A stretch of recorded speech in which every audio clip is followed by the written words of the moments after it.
Gue mau cerita. Ini tuh tentang seseorang yang jadi rahasia besar dalam hidup gue. Namanya Dipta. Dipta dari kelas 12 IPA 3. Hai, gue join ya. Lo gak basket? Enggak, tadi habis remet kimia. Walah, gak pulang? Nunggu lo pulang. Dipta, ortu gue cerai. Hidup gue emang gak beruntung ya? Lo harus bernapas dengan lega demi gue. Gue ada di sini. Hidup kita sama-sama kurang beruntung, man. Gue Henry, lo bisa kesini nggak? Dipta lagi nggak sadarkan diri. Hah? Maksud lo? Seharusnya kita nggak bertemu dari awal. Kenapa Dipta? Pasti sehancur itu ya perasaan kalian.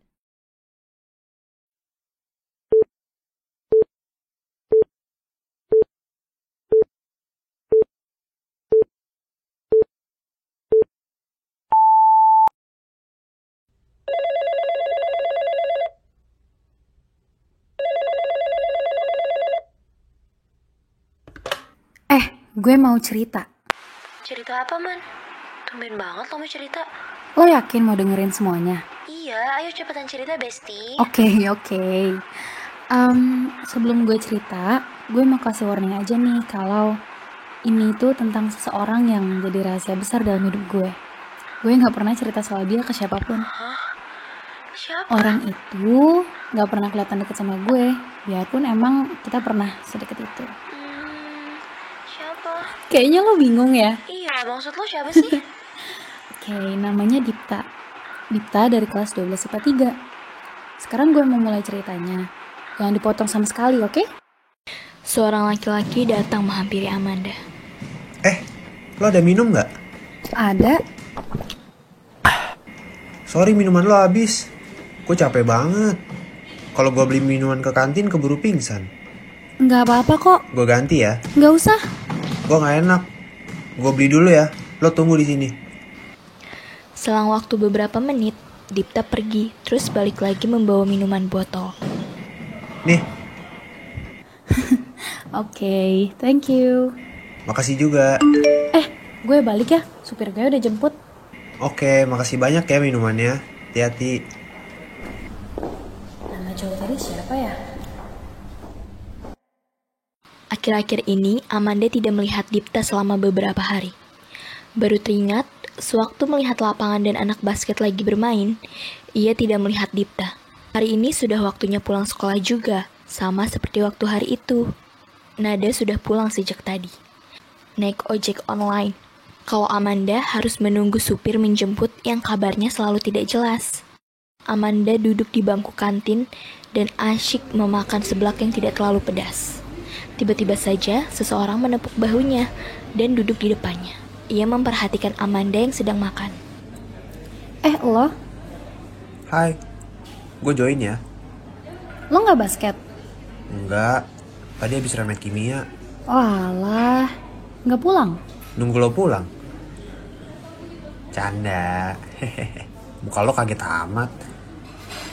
Males gue di rumah. Bawaannya pengen nginep aja di sekolah kalau bisa mah. Kenapa dah? Keadaan rumah gak enak. Bonyok gue diem-dieman mulu. Mendengar jawaban Dipta, Amanda juga ikutan miris. Keadaan rumahnya juga sama, nggak enak.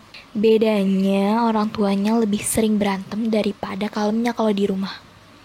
Ia nggak bisa jadi penengah karena nggak tahu masalah mereka dan memang nggak dekat sama mereka. Lo kenapa? Kok kayak lagi bete gitu? Supir gue tiba-tiba bilang nggak bisa jemput gue. Oh, gue anterin aja ya. Lo nggak keberatan kan kalau gue nebeng?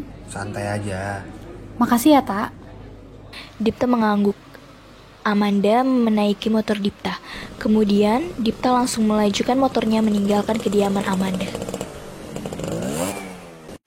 Malam ini, Amanda sendirian di rumah. Orang tuanya tidak sedang berada di rumah.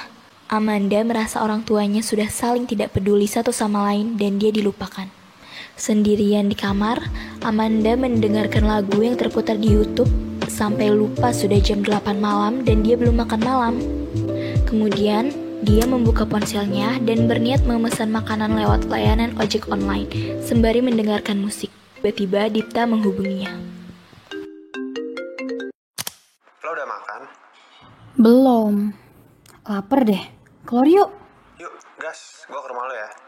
Menunggu sekitar 12 menit, Dipta datang membawa motornya.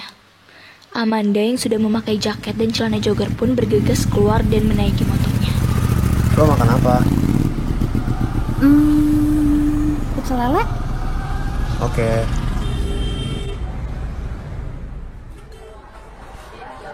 Lo mau pesan apa? Samain aja sama lo. Rumah lo kok sepi? Emang gitu kok biasanya. Pak, sebenarnya keadaan rumah gue nggak enak. Ortu gue Seakan mengerti lanjutan perkataan Amanda, perubahan garis wajah yang sangat drastis terlihat di wajah Dipta. Ia sangat terkejut. Sorry, gue nggak tahu. nggak apa-apa. Teman senasib? Amanda mengangguk setuju. Kemudian pesanan mereka datang. Sedang asyik memakan, tiba-tiba Dipta angkat bicara. Nanti kalau gue punya pasangan, gue nggak mau kayak orang tua kita, man. Kasian anak gue nanti, nasibnya kayak kita sekarang. Nggak punya tujuan hidup, nggak ada orang yang bisa kita manutin. Dear orang tuanya Dipta, kalian tega punya anak sebaik dia dan tinggal sendirian. Mungkin itu jalan terbaik buat orang tua kita, tak? Mungkin sekarang gue cuma punya lo, jadi jangan pergi. Ada notifikasi pesan masuk dari ponsel Amanda. Pesan itu dari ayahnya yang berisikan orang tua Amanda resmi bercerai. Amanda ingin menghubungi Nada, tetapi jelas saja Nada belum bangun sepagi ini. Amanda memencet panggilan keluar kepada Dipta.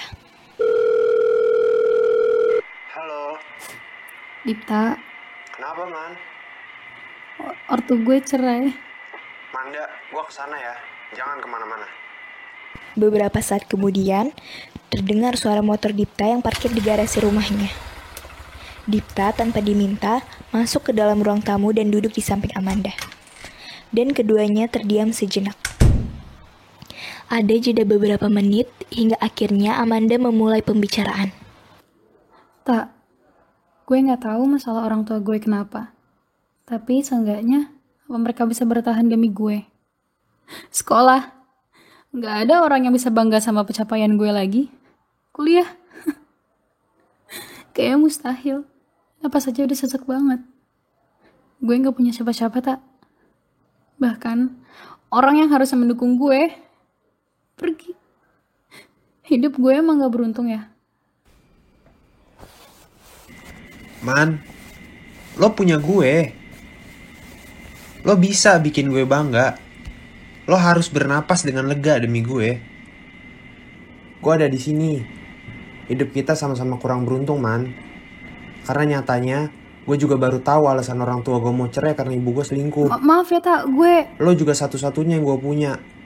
Jadi, tolong tetap semangat demi gue. Tolong tetap berada di sisi gue, oke?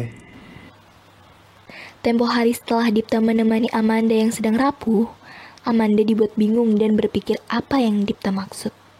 Amanda telah duduk manis di samping kursi pengemudi sambil menunggu Dipta masuk ke dalam mobil.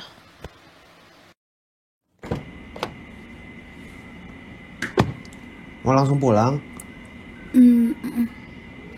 Dipta fokus menyetir dan terus melajukan mobilnya ke arah rumah Amanda. Mereka berdua tidak saling berbicara karena merasa canggung. Amanda terus melihat ke arah Dipta. Tiba-tiba Dipta tersenyum. Kenapa? enggak. Tidak terasa mobil Dipta tiba di depan rumah Amanda. Amanda hendak turun dari mobil, tetapi tangan Dipta menahan Amanda. You ain't my girlfriend, but I don't want you to see anybody else. So, will you? Are you a flower? Cause you bring me butterflies. So, it's a yes? Amanda mengangguk perlahan dan Dipta tersenyum lebar. Kalau ada apa-apa kabarin ya. Amanda menekan ikon telepon dan melakukan panggilan keluar. Terdengar suara dari seberang sana. Halo? Dipta, can I tell you something? Boleh, Man. Tapi bentar ya, aku lagi ada keperluan. I'll call you back later. Sambil menunggu kabar dari Dipta, dia membuka media sosialnya. Amanda menonton story Instagram teman-temannya. Namun, ada sebuah kejanggalan di mana ada seorang teman seangkatan Amanda yang menggugah sebuah video di sebuah klub. Amanda melihat siluet yang mirip dengan Dipta. Beberapa jam kemudian, Dipta menelepon dan terdengar suara dentuman keras musik. Manda, kangen. Dipta, kamu lagi di mana? Manda, ini Jason. Please pick me up. I miss you. Amanda kebingungan. Ia khawatir dengan keberadaan Dipta. Terlebih lagi, Amanda tidak berekspektasi mendengar suara dentuman musik yang keras dari tempat Dipta seolah Dipta berada di sebuah klub. Amanda menelpon Dipta kembali, tetapi tidak kunjung diangkat. Sudah tidak terhitung berapa telepon keluar yang sudah Amanda lakukan. Oke, semoga kali ini diangkat. Halo, halo. Iya, udah siapa? Ini siapa ya? Diptanya mana? Gue Henry, temennya Dita. Lo siapa? Oh, gue Amanda. Gue pacarnya Dipta. Dipta di mana ya? Oh, lo Manda. Pacar lo lagi. Kenapa? Enggak apa-apa. Ini gue mau nganterin dia balik. Gue matiin ya teleponnya. Tunggu. Sambungan telepon telah terputus. Amanda kebingungan. Ia merasa ada sesuatu yang aneh dengan panggilan telepon barusan. Seolah Dipta yang meneleponnya barusan berbeda dengan Dipta yang ia kenal. Apa terjadi sesuatu dengan Dipta? Amanda memandangi buku paket biologi yang setebal kitab dan satu kalimat seakan tidak ada habisnya. Amanda telah membaca buku pelajaran. Tangannya gatal ingin membuka ponsel dan menjelajahi Twitter serta Instagram. Hai, Manda. Hai. Malam minggu kamu free nggak? Kita nonton yuk. Mau? Setelah itu perbincangan berlanjut lebih panjang dan tibalah ke perbincangan ini. Dipta, kalau terjadi sesuatu, tolong kasih tahu aku ya. Kalau aku boleh tahu, waktu itu kamu lagi di klub ya? Dipta, udah dulu ya, telepon rumah aku bunyi. Halo?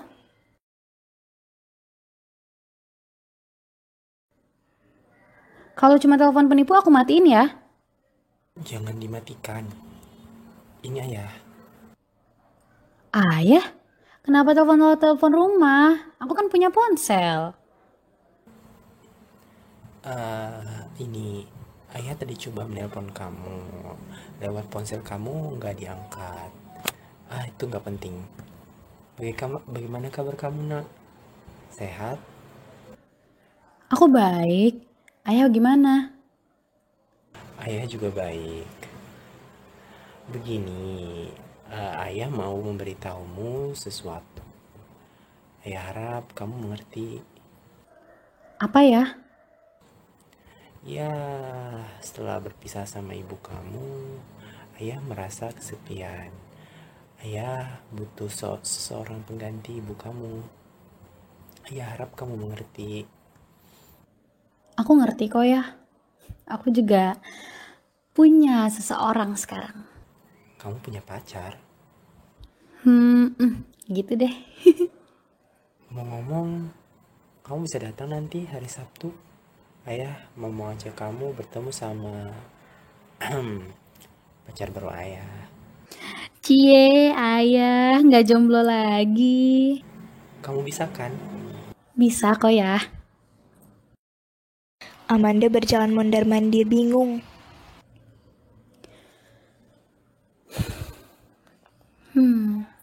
Masa baru pertama kalinya Dipta ngajak nonton harus batal? Tapi nonton bisa kapan-kapan lagi kali ya. Sedangkan kalau ketemu pacar baru ayah, nggak tahu kapan ketemu lagi. Amanda menelepon kembali Dipta, tetapi tidak kunjung diangkat. Ternyata, nggak lama dari miss call Amanda, Dipta menelepon balik. Ada apa, Man? Tak, aku rasa aku nggak bisa deh hari Sabtu nanti. Kenapa? Aku ada acara keluarga. Oke, nggak apa-apa. Maaf ya Dipta, aku janji lain kali kita pergi, oke? Iya, ya udah. Aku mau tidur dulu ya. Oke. Amanda rasa Dipta benar-benar kecewa. Dari perkataannya di telepon ingin langsung tidur. Rasanya tidak mungkin. Dipta bukan orang yang akan tidur jam 8 malam. Tapi apa boleh buat?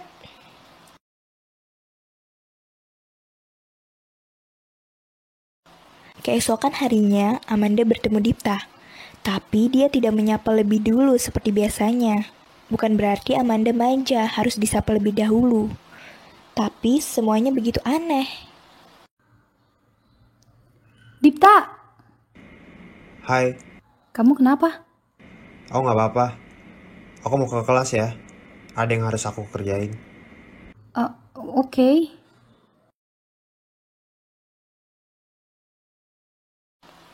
Beberapa hari kemudian, tepatnya hari Sabtu, hari yang Amanda janjikan kepada ayah untuk menemui calonnya yang baru. Amanda sedikit gugup, karena harus dipastikan first impression-nya harus bagus. Ayah, kita ketemu di mana? Di Deglio Restoran. Tahu kan? Ayah sudah reservasi atas nama ayah. Oke. Amanda berjalan percaya diri, meskipun sebenarnya dalam hati insecure. Aku berfirasat akan ada sesuatu yang buruk. Tapi aku harus tampil baik. Amanda berjalan ke restoran yang dimaksud ayah dan masuk. Kemudian menyebutkan nama reservasi ayah. Permisi kak, apa ada reservasi atas nama? Seorang waiter menjawab. Amanda berjalan dan menemukan meja reservasi ayahnya. Ayah, dan... Oh, iya halo. Duduk. Man, kamu pesan ya. Kita sudah pesan duluan. Maaf ya, anakku datangnya agak telat. Sebentar lagi dia sampai kok. Ibu Dipta mulai bergerak ke sana kemari tidak nyaman. Matanya bergerak mencari anaknya yang tidak kunjung datang. Nah, dia sudah sampai. Ibu? Om? Dipta, Amanda merasa sekujur tubuhnya kaku dan ingin menghilang dari dunia. Dipta belum menyadari kehadiran Amanda. Ketika dia akhirnya melihat ke arah Amanda, dia sama terkejutnya. Mata mereka bertemu dan makan bersama dimulai, karena pesanan Amanda dan Dipta sudah datang. Amanda merasa kehilangan nafsu makannya karena kekasihnya akan menjadi saudara tirinya. Ibu bilang mau kenal pacarku kan? Kenalin. Amanda, pacarku. Kemudian, Dipta pun menarik Amanda keluar. Man, lo jahat banget sih. Gak ngasih tahu gue hal-hal penting kayak gitu. Lo gak punya orang buat bersandar pasti. Pacar lo kecewa, orang tua lo... ih, gue bilang jangan potong cerita gue dulu, Nada. Oh iya maaf. Gue tuh selalu pengen cerita, Nat. Cuma ya, nggak ada timing yang tepat. Selalu. Sekarang bukan waktu yang tepat buat ceritain tentang Dipta dan keluarga gue. Kenapa? Ya, gue selalu ngerasa aja kalau kisah gue dan Dipta itu belum selesai. Makanya selalu ada cerita baru di antara kita berdua. Aku nggak tahu kalau orang yang dimaksud ayahku itu ibu kamu. Man, maaf ya. Aku juga baru tahu soal ini. Soal Henry, Kok kamu tahu Henry? pas aku telepon kamu, dia yang angkat. Pasti sakit banget ya rasanya nahan semuanya sendiri. Seharusnya kita nggak bertemu dari awal. Kalau aku bisa egois, aku bakal menentang mereka berdua. Tapi kita nggak boleh egois, man. Orang tua kita juga butuh pendamping hidup. Kita bahkan belum tentu ditakdirkan saling mendampingi hidup. Ucapan Dipta seakan-akan menjadi deklarasi perpisahan mereka. Mereka pun sepakat untuk putus dari hubungannya. Setelah insiden hari itu, Amanda menangis hingga air matanya terasa kering dengan perasaannya yang kosong dan hampa. Pukul 12 malam, Dipta menelepon. Amanda sengaja tidak mengangkatnya, tapi nomor itu terus meneleponnya.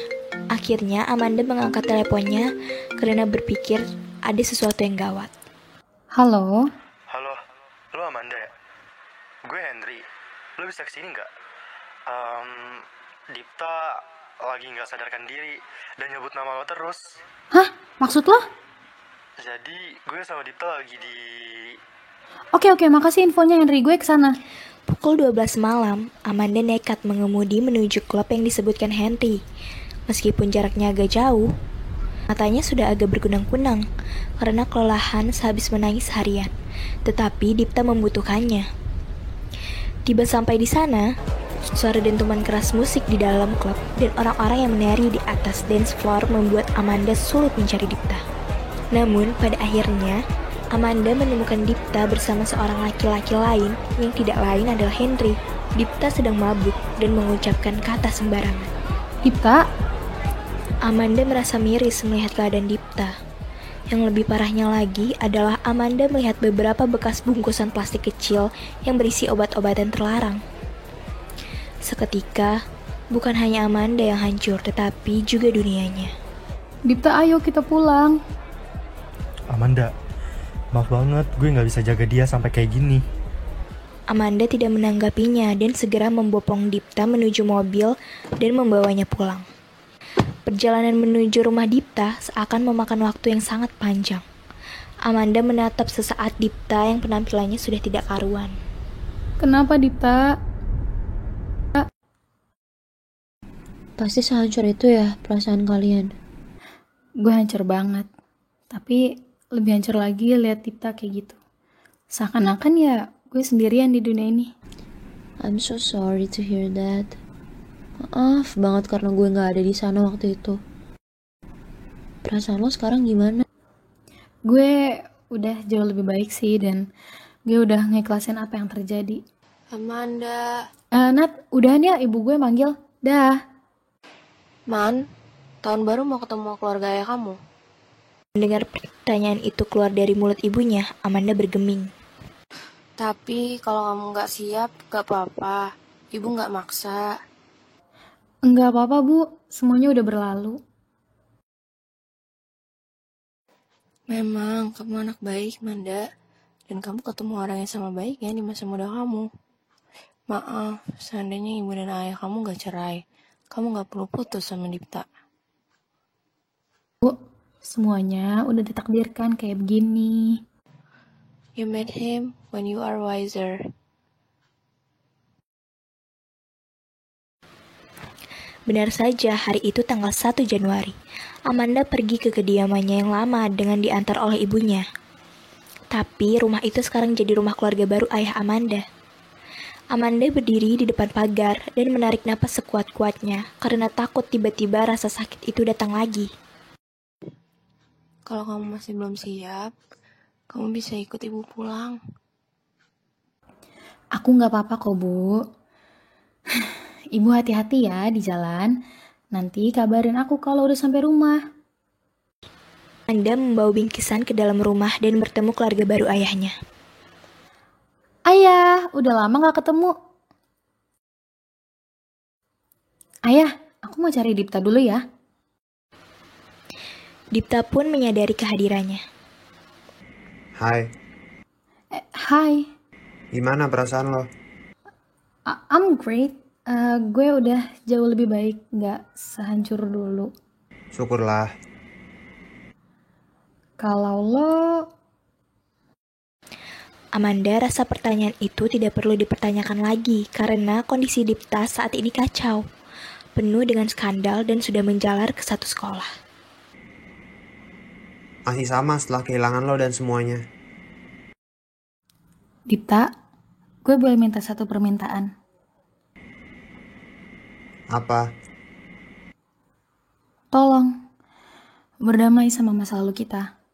Lo sendiri yang bilang, kita nggak boleh egois ya, karena kita belum tentu saling menjadi pendamping hidup satu sama lain. Emang sih dalam hidup itu gak selalu jalan sama keinginan kita.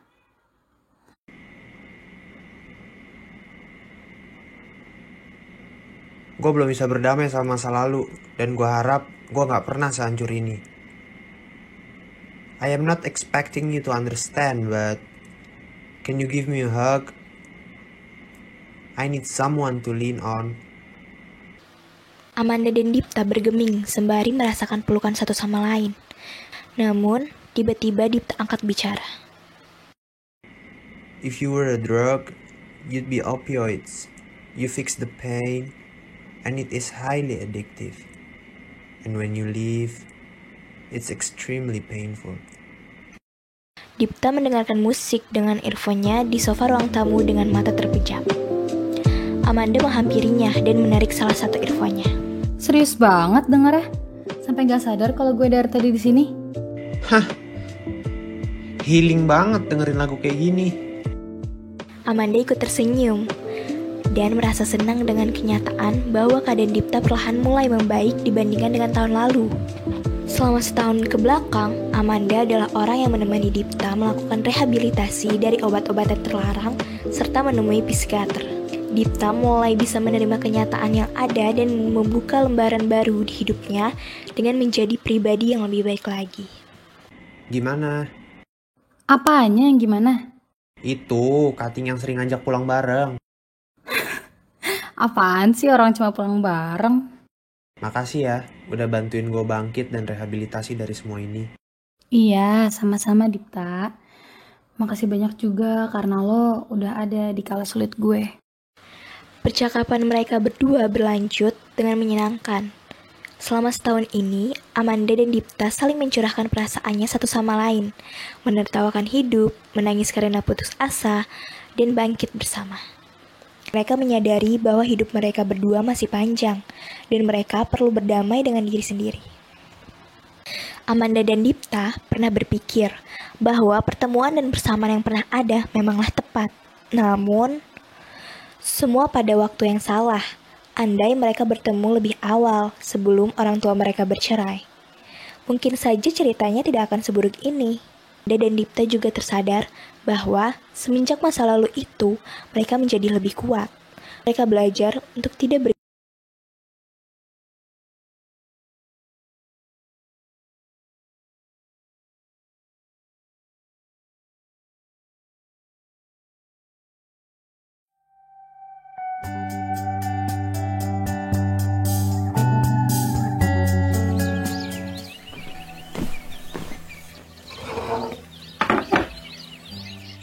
Halo semua, selamat datang di House of Hope. Hai, nama aku Cantika. Aku Freya. Aku Laras. Sebulan yang lalu, Mama meninggal dan aku menyesal belum jadi anak yang baik untuk Mama. Aku pernah menjadi korban pelecehan seksual. Aku rindu punya keluarga yang utuh dan baik. Life only happens once. Don't make any regrets.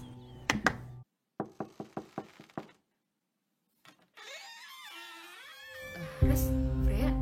Laras, Cantika? Cantika, Freya. Ada yang mengatakan bahwa life only happens once, hidup hanya sekali. Jadi saya tidak mau membuat penyesalan apa-apa.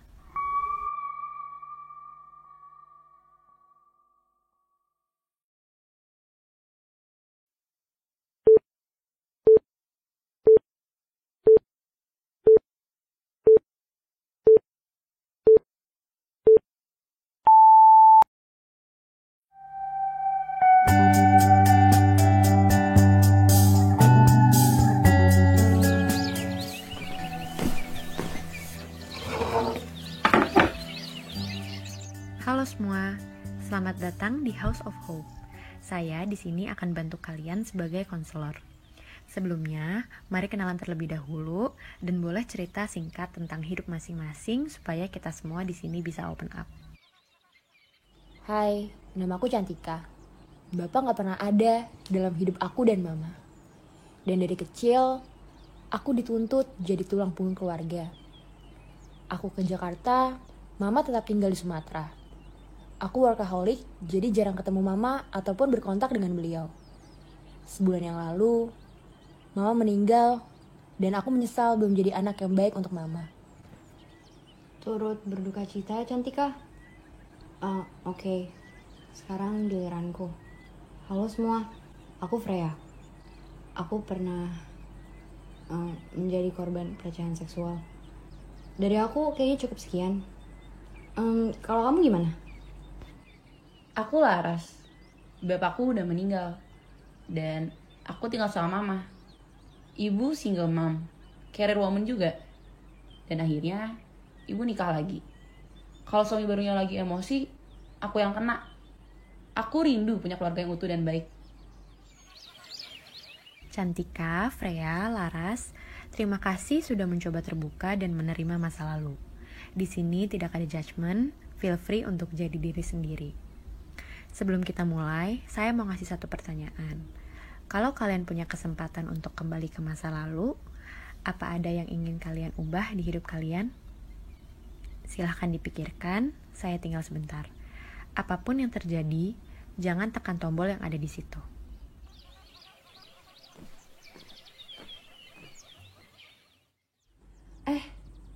Tadi dia nyinggung soal tombol. Kira-kira tombol apa ya?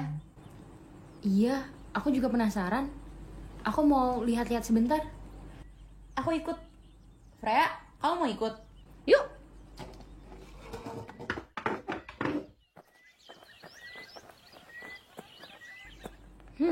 Pesan apa ya ini? Jangan ditekan. Risiko ditanggung sendiri. Terus ini apa? Life only happens once, don't make any regrets. Kita pencet aja, Kak. What will happen sih? Kemungkinan terburuknya apa? Hidup kita mungkin sudah lebih parah dibandingkan efek dari nekan tombol ini.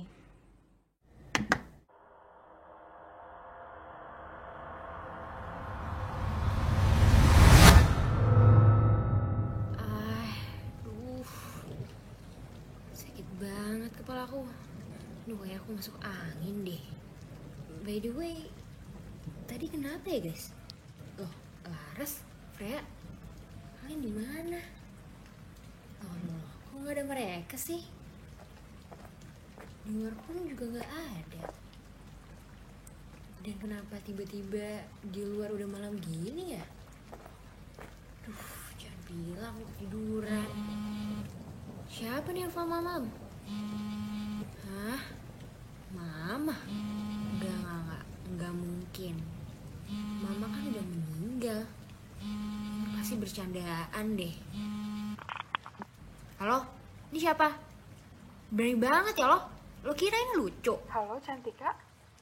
Alhamdulillah akhirnya Cantika jawab telepon Mama. Mama udah telepon Cantika lo berkali-kali. Halo, Cantika. Suara Mama kedengeran gak ya? Tapi tidak mungkin. Mama, siapapun ini, stop lucunya. Ini gak lucu. Mama aku kan sudah... Sudah apa, Nak? Cantika lagi ngomong apa sih? Oh iya, bentar lagi kan Idul Fitri. Pulanglah, Nak, ke kampung halaman. Mama tahu Cantika sibuk, tapi Mama kangen banget sama Cantika. Sebentar. Kamu, maksud aku, Mama bilang Idul Fitri? Iya, Cantika, Idul Fitri. Kan sekarang udah tanggal 13 Agustus. 13 Agustus? Hah? Bagaimana bisa? Berarti ini beneran Mama? Ya iyalah. Ya udah ya Cantika, Mama senang sekali Cantika akhirnya jawab telepon Mama. Mama sayang Cantika. Cepat pulang ya, Nak. Mama selalu menunggu. Oh, oke, Ma. Nanti Cantika akan ke sana. Assalamualaikum. Waalaikumsalam. Bagaimana ini bisa terjadi? Apa jangan-jangan aku balik ke masa lalu? Tapi apa yang jadi pemicunya? Jangan bilang tombol itu. Oke, apapun itu, yang paling penting sekarang adalah Mama. Aku tidak tahu apa yang terjadi, tapi aku harus ketemu mamaku lagi.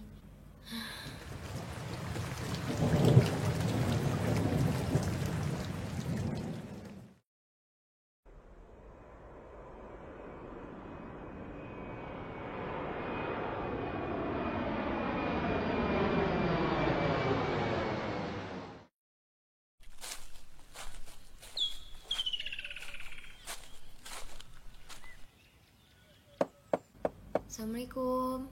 Mama? Ini Cantika, Ma. Cantika. Mama? Mama, aku masuk ya, Ma? Astaga, Mama. Mama tidak apa kah? Kulit Mama pucat banget. Alhamdulillah Mama akhirnya bisa ketemu Cantika lagi.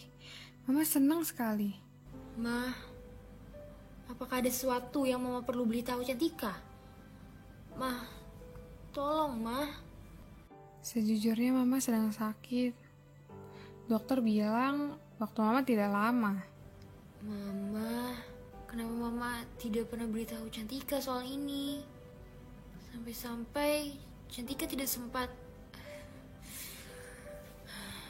Ma, mungkin ini udah terlambat. Tapi maafin Cantika ya, Ma. Cantika jarang menghubungi Mama. Karena Cantika, Mama harus berjuang sendirian seperti ini. Ma, maafkan Cantika, Ma. Tidak apa Cantika. Mama tahu Cantika sibuk.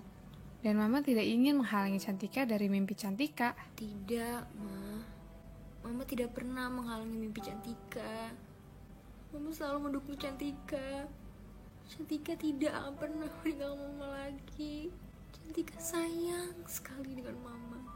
Mama juga sayang sama Cantika.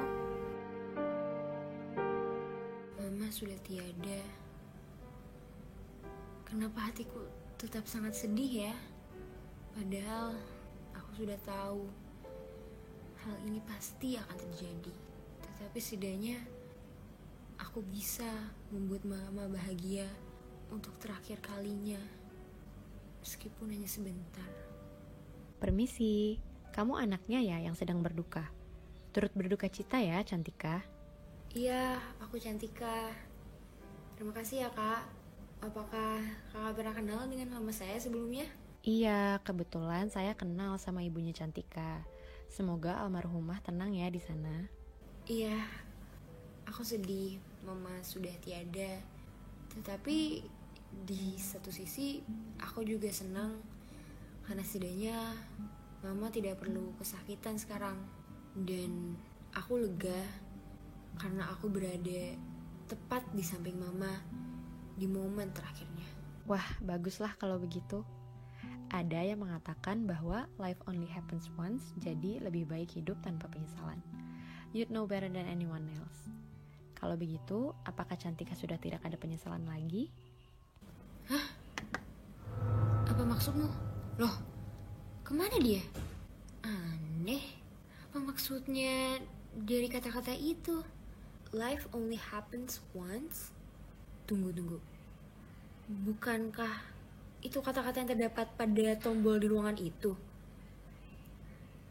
Kalau dipikir-pikir lagi, semua ini terjadi setelah aku dan orang-orang itu memencet tombol itu. Freya, Laras, mereka sedang gimana ya? Jangan bilang mereka di situasi yang sama denganku. Halo? Iya, ini aku. Tolong booking tiket pesawat ke Jakarta secepatnya ya. Ada suatu tempat yang harus aku kunjungi.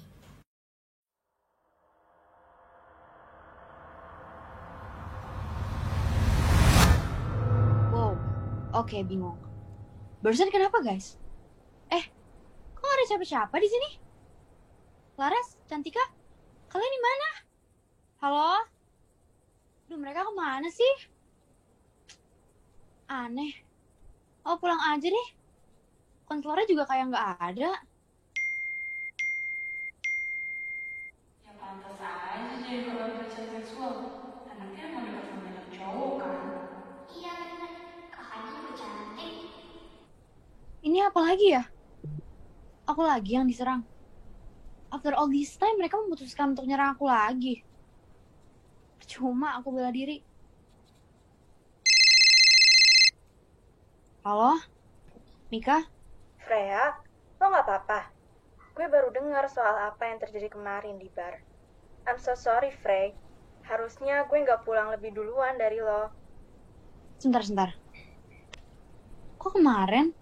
Maksud lo apa, Mik? Iya, kemarin. Di bar yang kita datengin untuk ultah Nadine. It's you kan ya? Iya. Nadine bukannya ulang tahun tanggal 12 Agustus ya? Ini tanggal berapa? 13 Agustus, Faye. 13 Agustus? Kok bisa? Memang 13 Agustus, Freya. Lo yakin lo nggak apa-apa? Lo di mana? Mau gue samper? Enggak. Tadi aku dari... Oke, never mind, Mika. I'm fine. You sure? Iya. Gue tutup ya teleponnya. Oke, Freya. Whatever happens, I'm here ya. Oh, and one more thing. Kalau lo udah siap, menurut gue lo harus pick up, Frey. Gak bisa dia seenaknya gituin lo dan hidup kayak gak terjadi apa-apa. It's wrong. Iya, Mik. Gue pertimbangin dulu ya. Sebenarnya Mika tuh bener. Cowok itu gak bisa seenaknya aja. Dan hidupnya tetap normal. Sementara aku korbannya dihujat hampir sama semua orang. Tapi kalau aku speak up dan nanti berbalik ke aku, kan males juga. Dimana-mana biasa deh perempuan selalu disalahin. Bener juga ya. Tadi Mika juga bilang hari ini tanggal 13 Agustus. Kok bisa ya? Apa mungkin tombol itu bisa balikin kita ke masa lalu? Aku lagi mimpi sih mungkin. Coba aku cubit dulu. Sakit. Aku beneran gak lagi mimpi ternyata. Apa ini yang tadi konselor bilang ya? To fix my past. Coba aku Google dulu.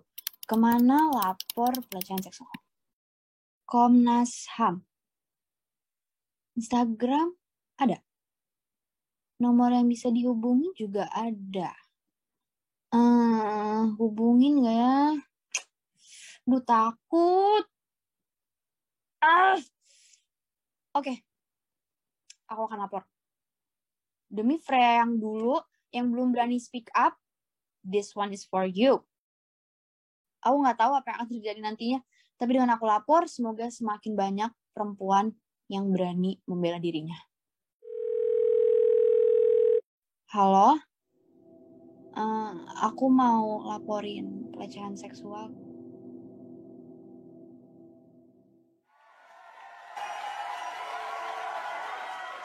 Mari kita sambut Freya Anjani.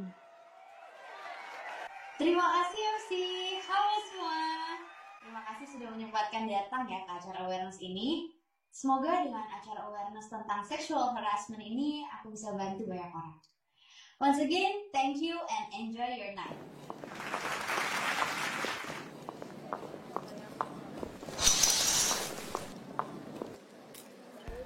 Halo, Mbak Freya ya? Kamu keren. Halo Ibu. Terima kasih untuk doangannya ya Bu. Saya agak kepingin nanya-nanya nih. Apa yang paling bikin kamu tergerak untuk speak up? Agak aneh sih sebenarnya Bu. Tapi mungkin tidak perlu saya ceritakan. Secara kasarnya, saya seperti diberi kesempatan kedua untuk melakukan sesuatu yang berbeda. Wow, kamu beruntung bisa dapetin kesempatan kayak gitu. Life only happen once, don't make any regrets kan ya?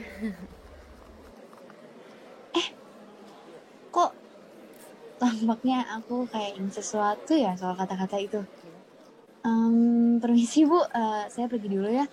Ada tempat yang harus saya kunjungi.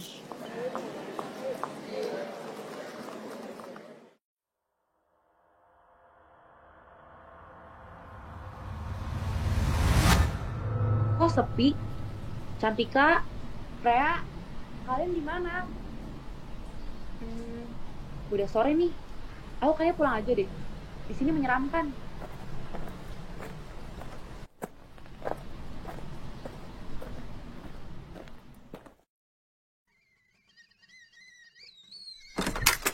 Dari mana saja kamu? Ya kerjalah. Kamu pikir aku ngapain? Kerja. Terus ini apa, Mas? Ada bekas lipstik di kerahmu. Kamu jangan-jangan selingkuh ya sama janda itu ya, Mas? Karena aku udah bilang, aku sama dia cuma rekan kerja. Kamu kenapa sih gitu aja cemburu? Apa katamu? Gitu aja cemburu? Mas, gini loh, seharian tuh aku udah nelponin kamu, tapi gak ada satupun telepon yang aku berikan padamu itu kamu angkat. Gimana caranya aku tetap percaya sama kamu? Kalau kamu aja begini.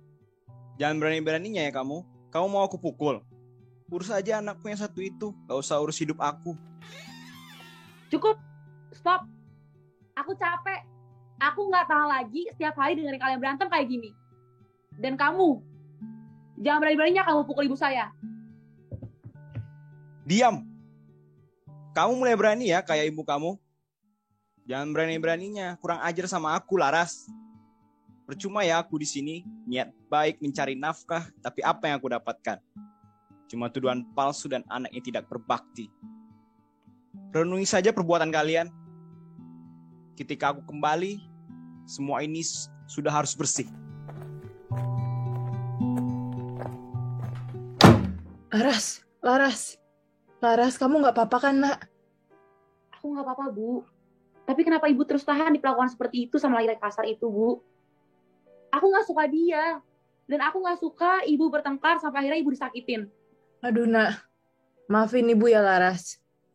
Ibu sangat ngerti kok perasaan kamu. Tapi apa, Bu? Aku nggak ngerti. Laras, Ibu itu nggak bisa dan Ibu nggak kuat untuk biayain hidup kita. Kalau emang cuma Ibu yang kerja. Dan kamu sendiri butuh sosok ayah di keluarga ini. Ibu juga masih sayang sama dia, Laras. Dulu, dia tidak seperti ini, Laras. Bu, dia aja nggak sayang, Bu, sama kita. Untuk apa kita berharap sama orang seperti dia? Aku nggak suka punya sosok ayah seperti laki kasar itu. Aku bisa bantu ibu. Kita pasti bisa, Bu, cari uang yang cukup untuk membiayai hidup kita sehari-hari. Dan aku yakin, ibu bisa lebih bahagia dari sekarang. Tapi, Laras, tidak semudah itu, Laras. Ibu tidak yakin sama diri sendiri. Bu, ibu harus yakin kalau ini adalah jalan yang terbaik untuk kita. Selagi kita punya satu sama lain, ibu nggak perlu khawatir, Bu. Karena aku akan selalu ada di sini sama ibu. Sekarang, kita beresin ini dulu ya, Bu. Sebelum dia kembali dan marah-marah lagi. Nanti, kita pikirin jalan keluar dari ini ya, Bu. Ibu bersyukur sekali punya kamu, Laras. Iya, Laras. Yuk. Terima kasih ya, Laras, atas pengertiannya. Ibu sayang sekali.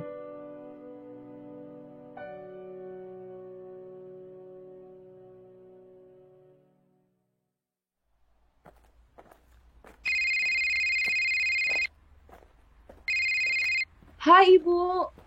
Iya, aku lagi jalan mau ke kantor nih, Bu. Akhir bulan aku transfer lagi ya, Bu, uangnya. Ibu apa kabar? Kerjaan gimana, Bu? Halo juga, Laras. Ibu bahagia sekali. Pekerjaan Ibu di kantor lagi sangat baik. Dan juga perusahaannya juga baik sekali loh, Laras. Mereka mau memberikan uang bonus untuk pekerja-pekerjanya. Dan alhasil, Ibu juga dapat bonus. Syukurlah, Bu. Bu, udahan dulu ya. Aku udah mau sampai. Nanti aku telepon Ibu lagi. Dadah, Ibu. Sehat-sehat terus ya, Bu.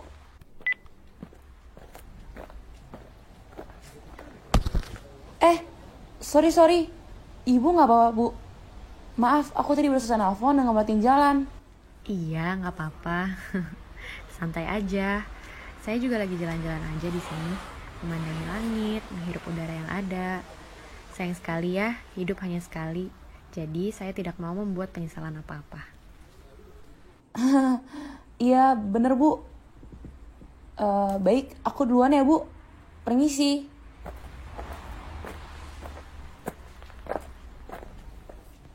Orang itu kayaknya nggak asing. Di mana ya aku pernah melihatnya? Aku jadi keinget. Freya dan siapa yang namanya? Cantika. Iya, bener. Mereka apa kabarnya ya? Mungkin sekalian pulang, aku nanti mampir dulu ke tempat yang dulu.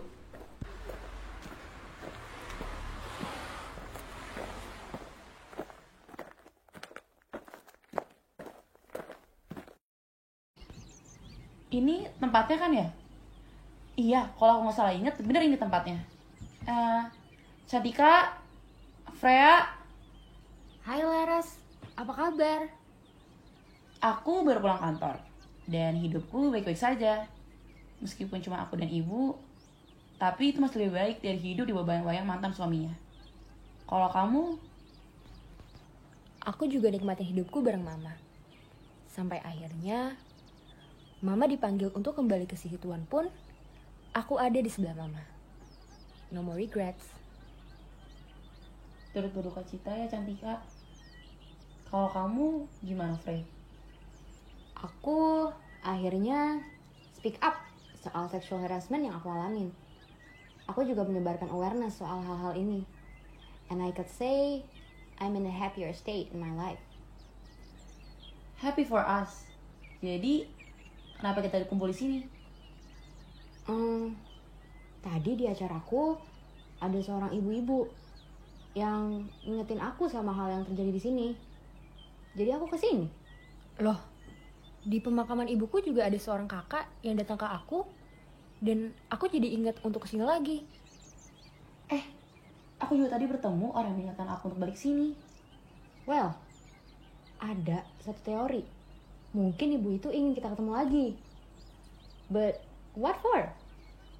Apakah mungkin kita harus kembali ke masa perjalanan kita? Mungkin ya. Kita harus cari tombol itu lagi. Yuk, masuk kali ya?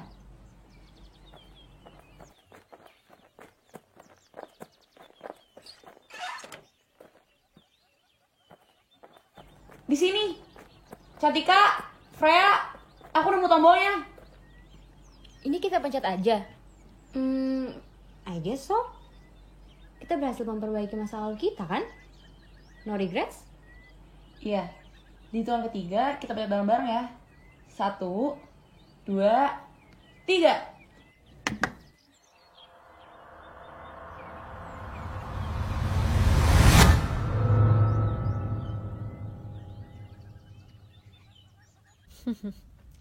Sekarang kalian mengerti maksud saya selama ini meninggalkan mereka bertiga di ruangan itu.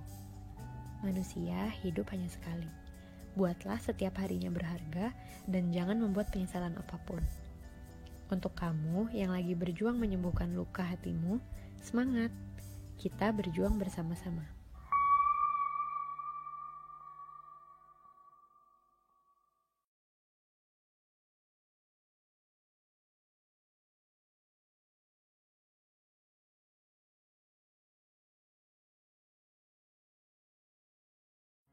Program Vokasi Universitas Indonesia mempersembahkan audio drama Sekali Lagi. Selamat pagi ibuku yang cantik. Ibu mau sarapan apa pagi ini? Istri kayak gini, mending mati aja. Aku udah siapin coklat yang banyak buat kakak. Beneran?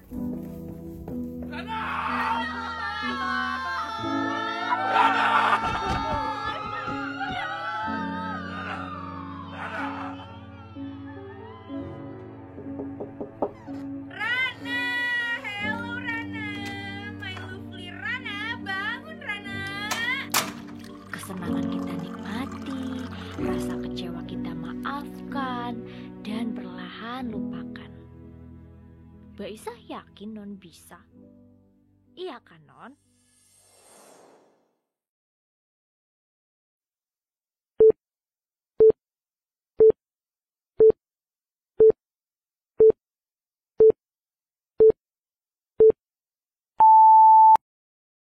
Program Vokasi Universitas Indonesia mempersembahkan audio drama Sekali Lagi.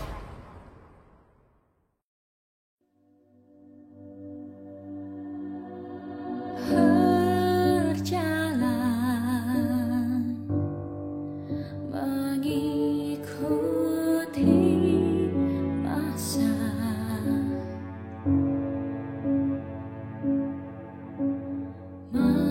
mencoba menjadi bagian di dalam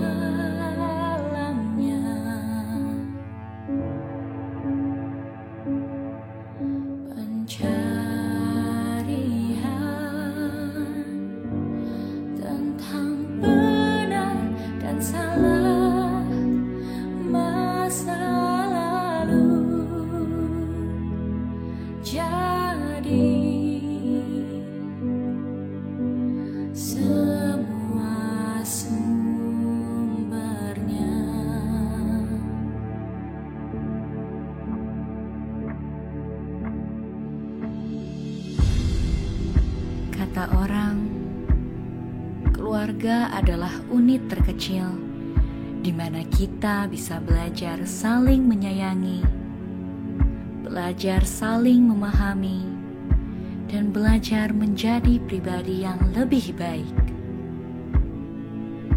Ya, benar. Itulah kata yang keluar dari mulut dia yang hidup di keluarga harmonis. Tapi kenyataannya, tidak semua umat manusia bisa merasakan kasih di dalam keluarga. Banyak dari mereka yang justru hidup di sisa waktu yang penuh ketakutan karena keluarganya sendiri. Bisa bayangkan, hidup penuh dengan kenangan buruk.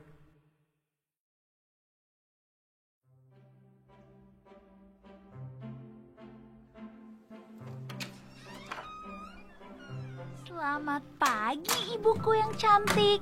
Ibu mau sarapan apa pagi ini? Atau ibu mau lihat-lihat tanaman dulu di halaman? Atau ibu mau memelukku dulu pagi ini? Selamat pagi anakku Rana yang termanis. Kamu tuh selalu bisa ya membuat ibu tersenyum di pagi hari. Tapi sepertinya ibu ingin melakukan semuanya. Apa boleh? Termasuk memelukmu dengan erat.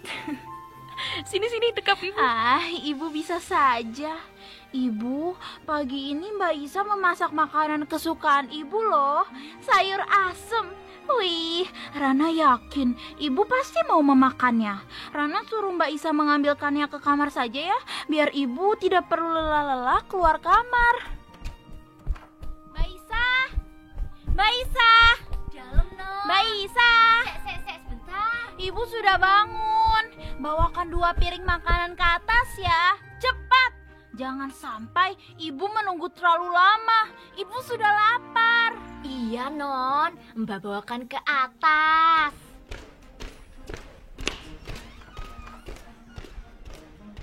Non, ini makanannya. Mbak Isa taruh di sini ya. Ih, Mbak Isa kok cuma bawa 1 piring sih? Kan aku juga mau makan. Tapi nggak apa-apa deh, buat ibu dulu. Nanti aku makan di meja makan saja. Maaf ya, Non.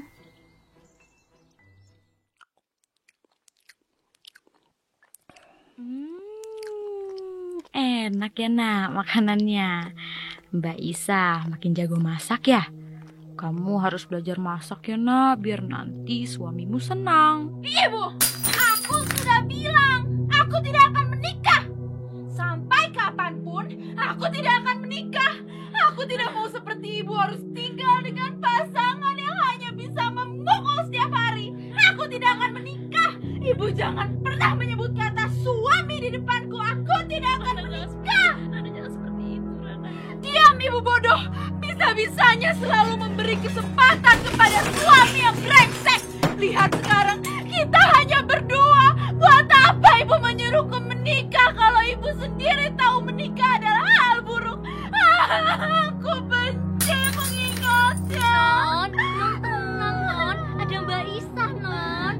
Tarik nafas, Non, pelan-pelan. Ayo, Non. Tenang ya, Non ya. Aku butuh waktu sendiri. Kenapa sih ibu selalu begitu?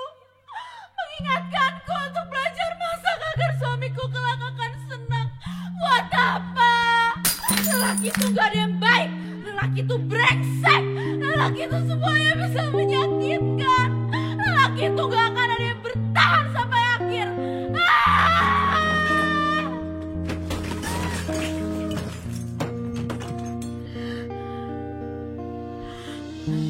Coba selalu diingatkan untuk mencoba menjadi yang terbaik untuk dia yang terburuk.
Kesel banget.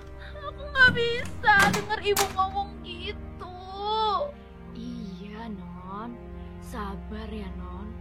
Ini, minum dulu sama lap air matanya. Non tuh cantik. Mbak Isa gak suka banget kalau air mata ada di wajah Non. Mbak Isa, makasih ya selalu ada buat Rana. Sini, mendingan Non abisin airnya.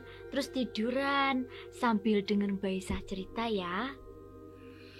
Mbak Isa emang mau cerita apa? Non, di dalam kehidupan kita semua sama seperti yang namanya roda.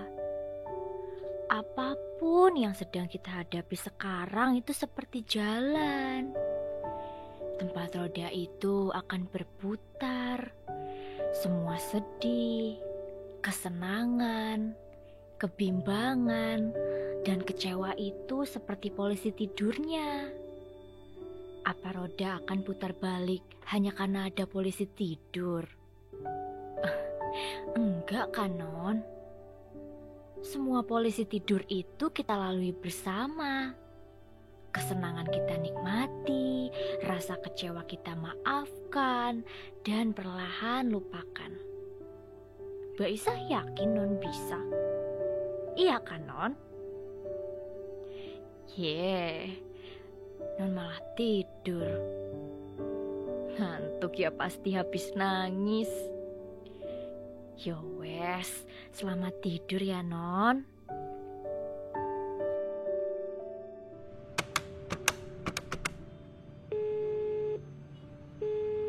Halo Mbak Isa. Dengan siapa ini? Ini Bapak. Oh iya Bapak. Seperti biasa mau tanya kabar di rumah. Bagaimana kabar Rana? Sana baru saja tidur lagi. Belum sempat selesai sarapan, dia menangis Pak. Saya Seperti kasih itu ya Mbak. obat di minumannya. Supaya dia bisa lebih tenang. Dan sekarang sudah tidur lagi Pak. Saya mau kabarin kalau saya sudah 3 bulan belum ke rumah itu lagi. Mungkin saya akan ke situ besok ya. Jadi tolong dibantu ya Mbak, untuk dijaga mood Rana sebaik mungkin. Saya takut akan terjadi lagi seperti halnya 3 bulan lalu. Bagaimanapun, saya ini tetap bapaknya Rana Mbak. Saya tetap harus mengunjungi Rana. Saya mau Rana sembuh Mbak. Baiklah Pak, saya akan berusaha menjaga kondisi Rana sampai besok. Mas, kamu habis telepon pembantu yang menjaga anakmu itu? Iya, karena kita kan besok akan berkunjung ke rumah itu. Kamu sebagai istriku otomatis menjadi ibu juga untuk Rana. Kamu harus ikut besok. Aduh mas, kamu nggak inget terakhir kali kita kesana? Tangan aku penuh cakaran anakmu itu loh mas. Dan kamu masih bisa-bisanya mengajak aku bertemu anakmu yang lebih seperti hewan itu. Diam Farah! Tutup mulutmu itu. Rana itu anak kandungku. Bicaramu sembarangan ya. Dasar nggak tahu diri. Pak, Bapak, Iya Cia. Bapak, besok kita jadi ketemu kakak. Aku kangen Kak Rana. Iya Cia. Besok kita ketemu Kak Rana. Kamu persiapin diri dan bawain sesuatu dong buat kakak kamu. Biar kakak senang. Iya Pak, Cia pasti bawain makanan yang banyak buat Kak Rana. Kak Rana kan suka coklat. Jadi besok Cia bawain Kak Rana coklat. Cia, Kak Rana kan udah dewasa. Kenapa kamu gak bawain buku aja? Tapi Cia gak suka baca buku tahu Kak Rafe. Ya kan bukunya bukan buat kamu, tapi buat Kak Rana. Oh, iya sih ya. Tapi enggak ah. Pokoknya coklat aja. Biar Cia juga bisa makan. Nanti malam Cia mau telepon Kak Rana dulu ah. Rana! Se, Caca langsung masuk aja ke kamar Rana ya. Rana udah cukup lama tidur sih. Jadi gak apa-apa, kamu bangunin aja. Oke, siap Mbak Isa. Rana, hello Rana. My lovely Rana, bangun Rana. Siapa sih? Ribut banget. Aku ngantuk tahu. Rana woi, buka mata dulu makanya biar kamu bisa lihat muka sahabatmu yang paling cantik ini, Caca. Uhuy. Hah? Kapan datengnya, Ca? Ih, ganggu aja deh. Yakin ganggu? Yaudah aku pulang ya. Aku pulang nih. Enggak, bercanda. Jangan dong. Ya udah, ayo bangun nih. Kita ke rooftop lantai 3 aja duduk-duduk. Lihat langit, piknik-piknik gitu. Rumah kamu kan gede tapi gak pernah dimanfaatin ya. Males. Iya. Ayo Ran, nyanyi sama aku.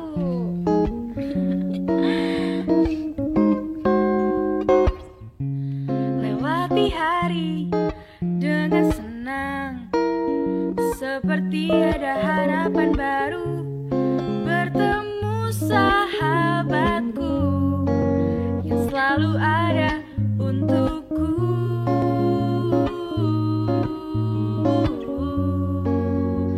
Kamu, ayo buruan. Bersamamu ku lalui hariku yang penuh teka-teki. Tak ada satupun arti tanpa hadirmu di sini.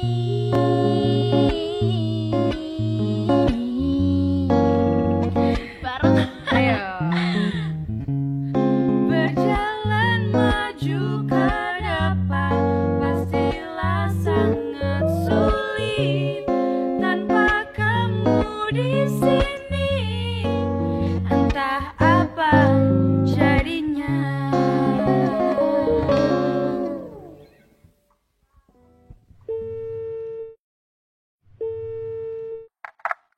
Halo Karana. Kakak, aku besok mau ke sana tahu. Aku udah siapin coklat yang banyak buat kakak. Kakak nggak sabar ketemu kamu. Kamu datang berdua aja kan? Aku datang rame sama bapak, mama, Kak Raffi. Rame kan? Mending kamu nggak usah datang kalau sama bapak. Bilang sama dia, Rana nggak akan bukain pintu buat penjahat kayak dia. Ingat ya Cia, bilang ke dia. Hah? Kak, kok teleponnya dimatiin sih? Cia, kamu kenapa? Kak Raffi, emangnya bapak penjahat? Siapa yang bapak jahatin? Kamu habis teleponan sama Karana ya? Hmm. Udah Cia, Karana kan lagi sakit. Mungkin dia asal berbicara aja. Mending kamu istirahat ya. Besok kan kita mau ketemu Karana, oke? Iya, ya udah.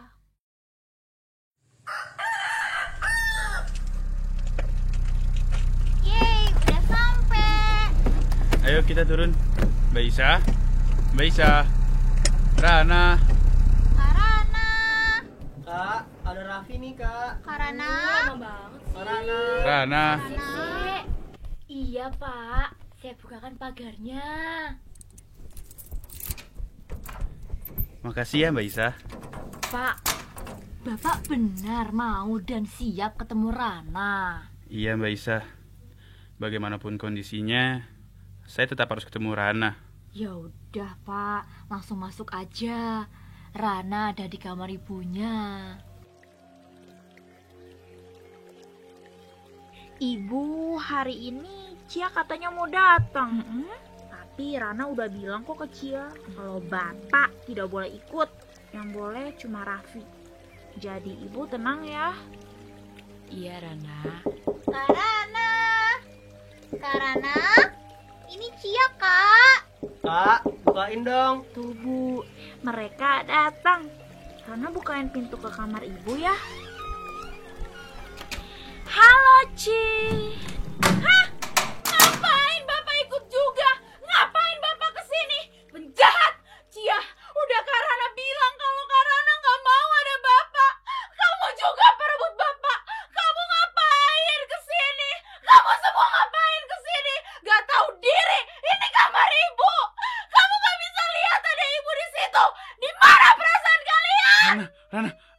Tenang dulu, Rana. Jangan pegang-pegang aku. Keluar semua dari rumahku. Keluar. Aku nggak mau lihat muka kalian semua. Rana, Bapak cuma mau ketemu Rana doang. Duh, bisa nggak sih nggak usah teriak-teriak? Lagian ini juga bukan rumah kamu. Ini rumah bapak kamu yang dikasih ke kamu. Dasar orang gila. Kamu yang gila. Pergi kamu, pergi.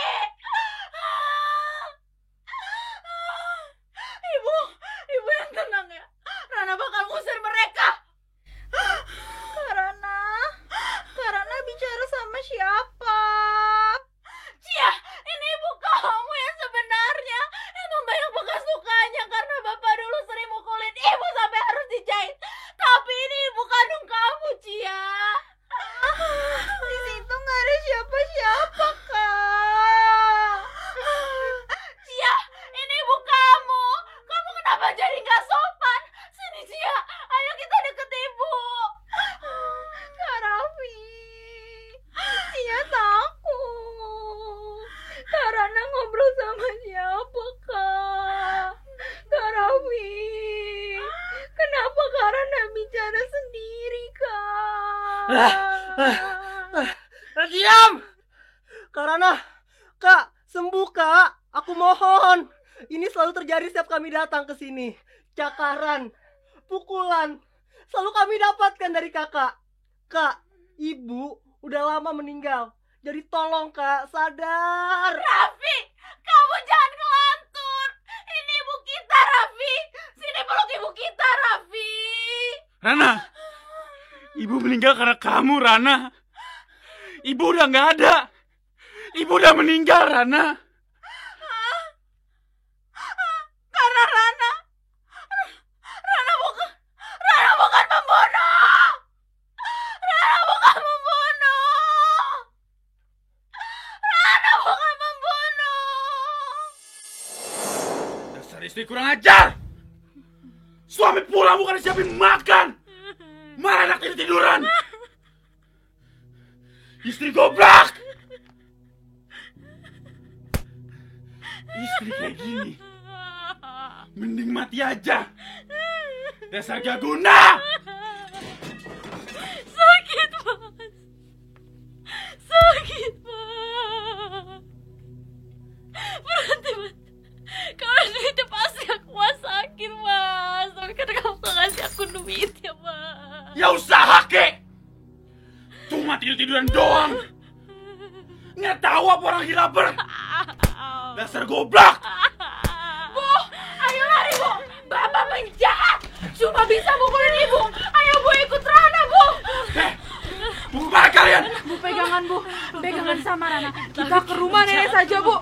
Bu, kita ke rumah nenek saja. Kita harus cepat. Kita harus cepat. Rana, lihat depan kita. Rana, lihat depan, Rana. Iya, Bu. Rana, pelan-pelan, Bu. Rana, Bu. Rana.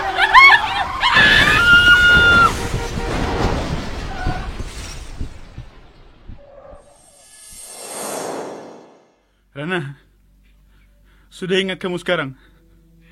Ibu sudah tidak ada, Rana. Hanya kamu yang selamat dari kecelakaan itu. Selama ini ibu ada. Itu hanya halusinasi kamu saja, Rana. Ibu udah nggak ada, Nak. Maafin Bapak atas kesalahan yang Bapak dulu lakuin, Nak.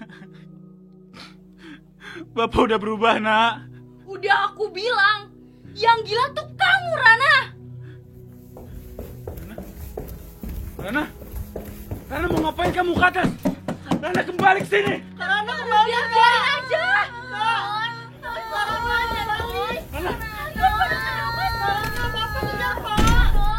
Rana kembali, Rana. Karena ini bahaya. Ini di rooftop. Jangan berjalan mundur, nanti jatuh.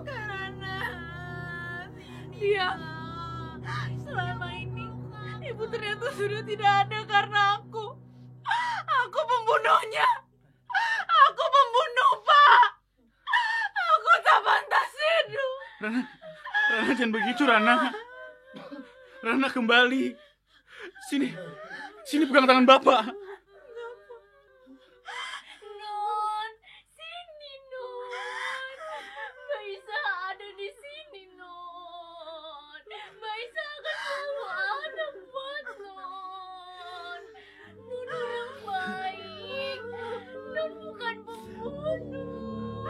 Rana! Beri Bapak kesempatan sekali lagi. Masih banyak mimpi yang bisa kamu gapai. Mari kita buka lembaran baru. Bapak akan mencoba lebih baik lagi. Rana, sekali lagi. Rana. Rana. Rana!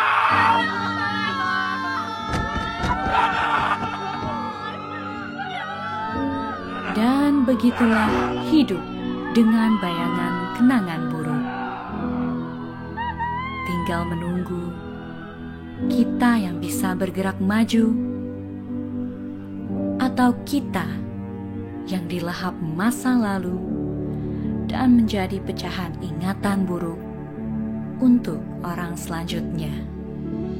Yang buruk biarlah berlalu.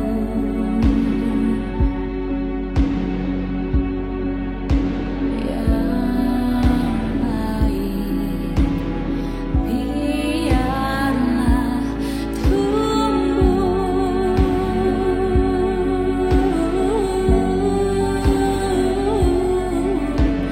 Masa akan berlalu, maaf akan dituntut. Kita yang memilih tinggallah atau maju.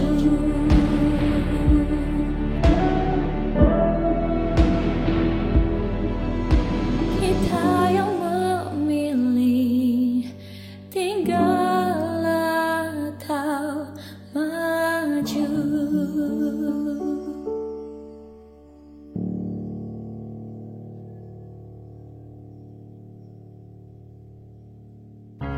Audio drama ini dibuat untuk lomba UI Artwar 2021.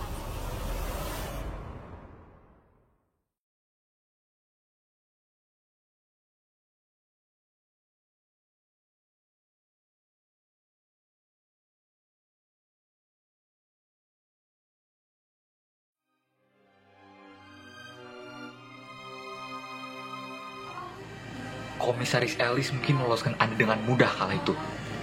Namun jangan berharap banyak Anda bisa lolos dari kami. Akan kutanyakan sekali lagi, dan kuharap ini yang terakhir kali. Apa yang terjadi pada Bradley Robbins 10 tahun yang lalu? Detektif Ellis menanyakan sesuatu pada Anda. Jawab. Apakah kau sedang menyimpulkan bahwa aku melakukan kejahatan hanya karena warna kulitku? Begitukah maksudmu? Anda membawa percakapan ini ke arah yang... Tidakkah kau puas mengobrak-abrik tanah airku?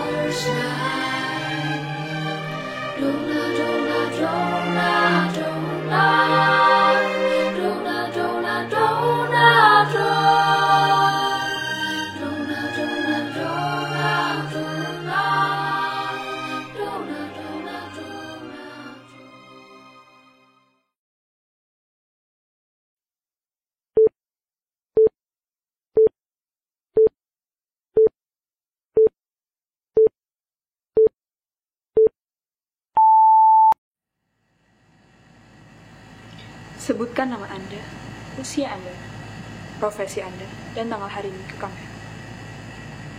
Cameron Said, 38 tahun, Profesor Biokimia termuda di Michigan University. 31 Oktober 2021. Apakah Anda yakin tidak ingin didampingi kuasa hukum? Ya. Apakah Anda tahu kenapa Anda dipanggil untuk pemeriksaan? Tidak. Masih ingat pernah duduk di ruangan ini sekitar 10 tahun yang lalu? Kurasa kau berbicara kepada orang yang berbeda. Aku yang sekarang sudah bukan aku yang 10 tahun lalu duduk di hadapan ayahmu. Jangan membawa ayah saya ke dalam permainan Anda. Komisaris Ellis mungkin meloloskan Anda dengan mudah kala itu. Namun jangan berharap banyak Anda bisa lolos dari kami. Cameron Said, di manakah Anda pada tanggal 31 Oktober 2011? Kurasa kalian sedang menginterogasi orang yang salah. Kutegaskan kembali, Cameron Said yang sekarang tidak sama dengan Cameron Said 10 tahun yang lalu. Aku telah berubah menjadi pribadi yang lebih kuat. Bukan sekadar wanita yang harkat dan martabatnya selalu terinjak. Masa-masa gelap itu tidaklah untuk diingat, namun untuk dilupakan.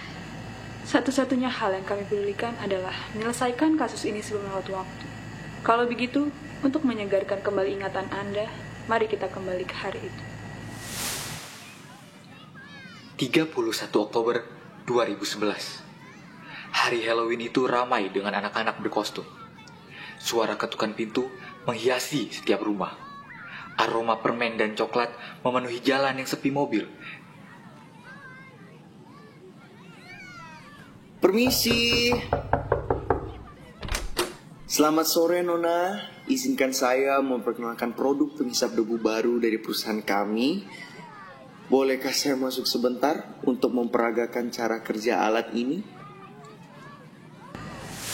Mengingat diriku pada masa itu, kemungkinan besar aku sedang berada di rumah sembari mengerjakan suatu hal.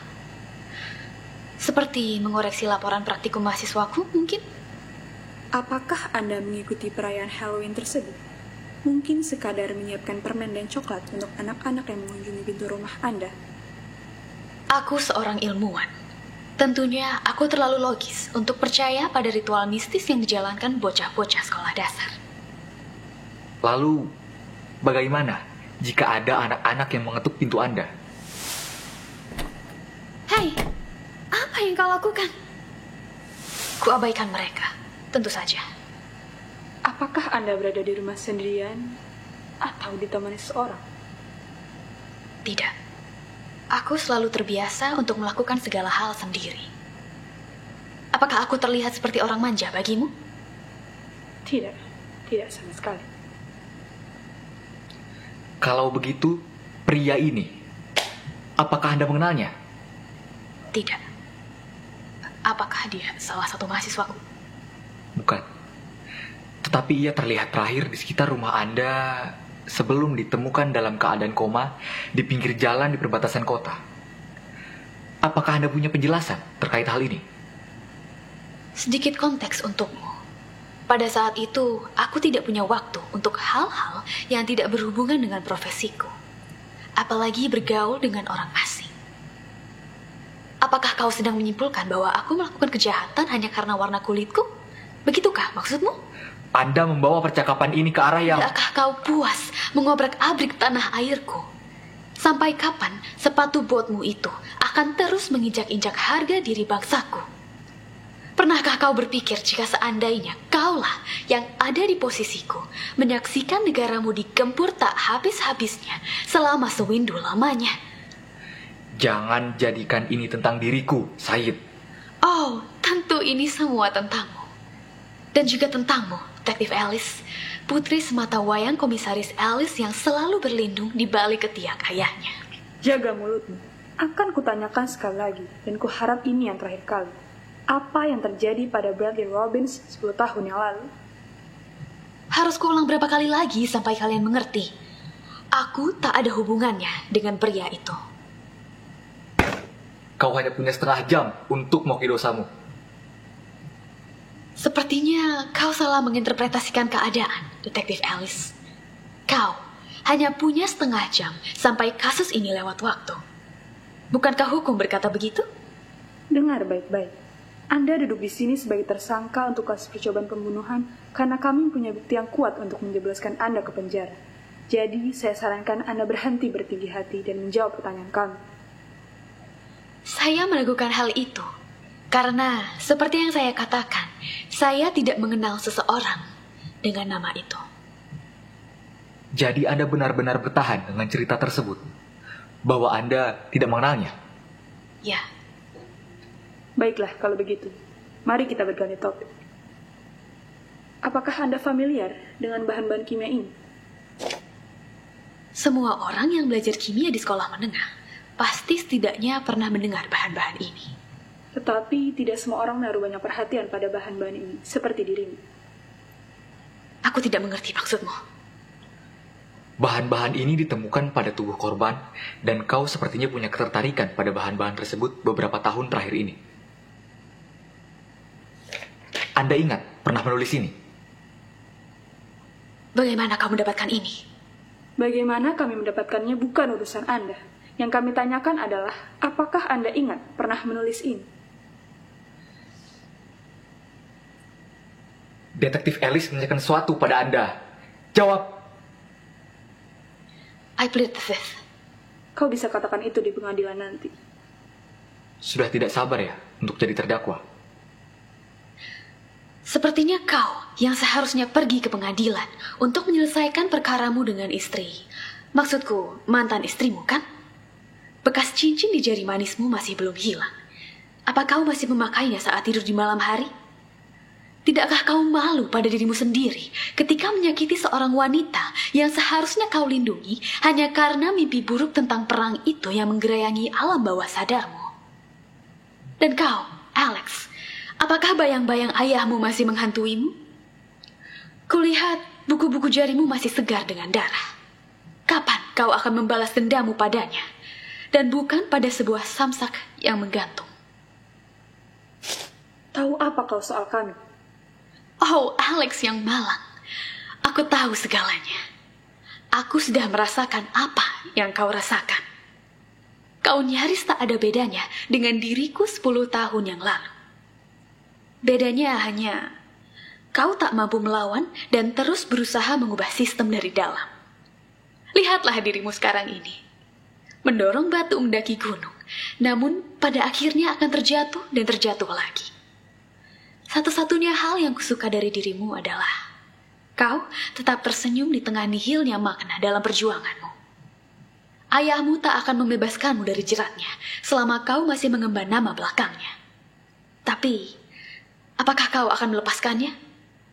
Kurasa kau sendiri pun sesungguhnya tidak berani berjalan sendiri di tengah bobroknya dunia. Nona Said. Aku bukan seorang nona. Jangan pernah memanggilku dengan sebutan itu lagi. Seumur hidupku, aku selalu diremehkan dengan panggilan nona. Mereka anggap rendah harga diriku. Mereka sia-siakan jerih payahku. Disertasiku dipersamakan dengan sampah hanya karena para pejabat yang mengaku sebagai akademisi itu membenci perempuan yang berusaha menggapai cita-citanya. Tidakkah kau juga begitu, Detektif Gregory Ellis? Rekan wanitamu itu hanya kau anggap batu loncatan untuk mendapatkan perhatian Komisaris Ellis, kan? Selebihnya, kau tak menganggap Detektif Ellis sebagai rekan yang setara. Apakah kau membenci dirimu sendiri hanya karena kau terlahir sebagai seorang perempuan? Seandainya kau bisa memilih, apakah kau sendiri tak enggan lahir dan hidup sebagai seorang perempuan di dunia yang memenjarakan mereka di dalam dapur dan di atas kasur? Apakah adil bagi suatu kaum untuk direndahkan derajatnya dan diperlakukan sebagai warga negara kelas 2 untuk sesuatu yang bahkan bukan pilihannya? Di siang itu, penelitianku ditolak mentah-mentah. Mahakaryaku itu diluluh lantahkan di hadapan orang-orang yang katanya terpelajar. Di balik semua itu, aku tahu jelas sentimen mereka. Iri, dengki, dan misogini. Dan malam itu, aku mengerahkan segala kebencianku pada penindasku. Seorang lelaki memaksa masuk ke ruang tamuku dan berniat untuk mengambil alih kuasa atas tubuhku. Oleh karena rasa sakit yang kudapatkan beberapa jam sebelumnya dan ketakutan yang bahkan hingga saat ini masih membekas di benakku, aku mengerahkan segala emosiku yang meluap-luap. Di sore itu, pukul 18.15 pada tanggal 31 Oktober 2011, kupikir aku telah menghilangkan nyawanya.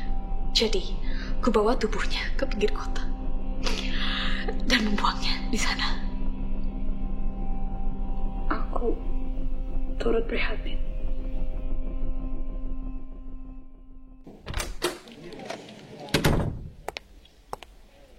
Sudah kuselesaikan kasusmu.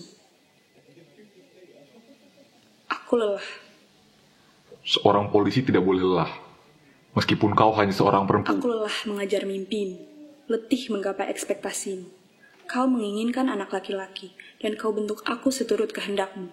Namun, asal kau tahu, aku bukan sebuah gerabah yang dapat kau tekan sesuka hati lalu kau bakar dengan api. Aku berhak menentukan pilihanku, meski itu berlawanan dengan cita-citamu. Maksudmu, kau ingin berhenti?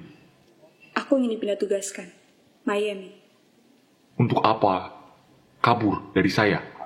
Dunia ini tidak berputar mengitarimu saja. Aku tersadar bahwa musuhku bukanlah dirimu, tapi ketidakadilan dan ketimpangan yang terjadi di luar sana. Kurasa sudah saatnya aku berangkat dan melawan kejahatan tanpa harus dibayang-bayangi oleh dirimu. Aku akan menemukan jati diriku, terlepas dari jeratmu. Suatu saat nanti, aku akan kembali sebagai Alexander Ellis yang berdiri di atas kakinya sendiri, bukannya bergelantungan di kaki ayahnya.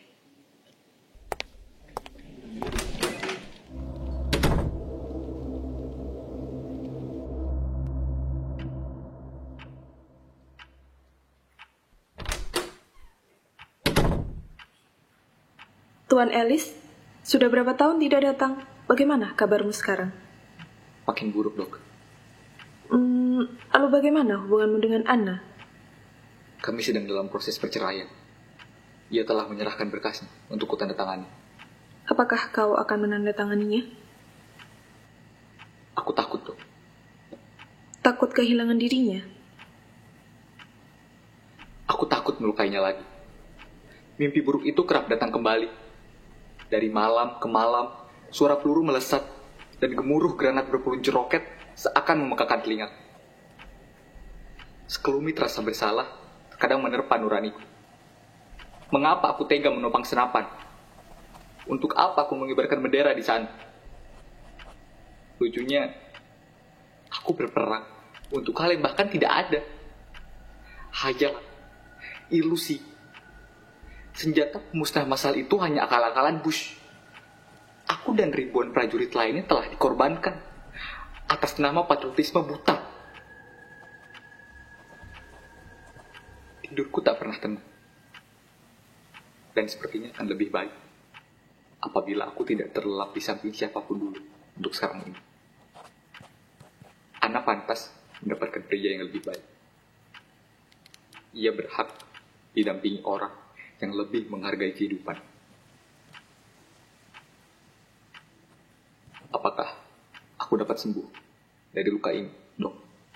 Kondisimu kronis, tapi pasti akan ada titik terang.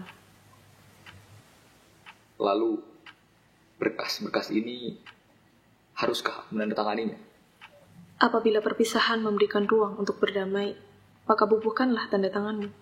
Akan jauh lebih baik untuk memberi jarak daripada memberi ruang pada kekerasan.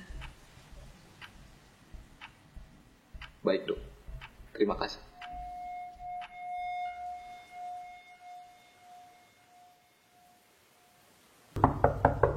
Masuk. Nyonya Williams, ada perlu apa ke sini? Tidakkah kau merindukan ibumu?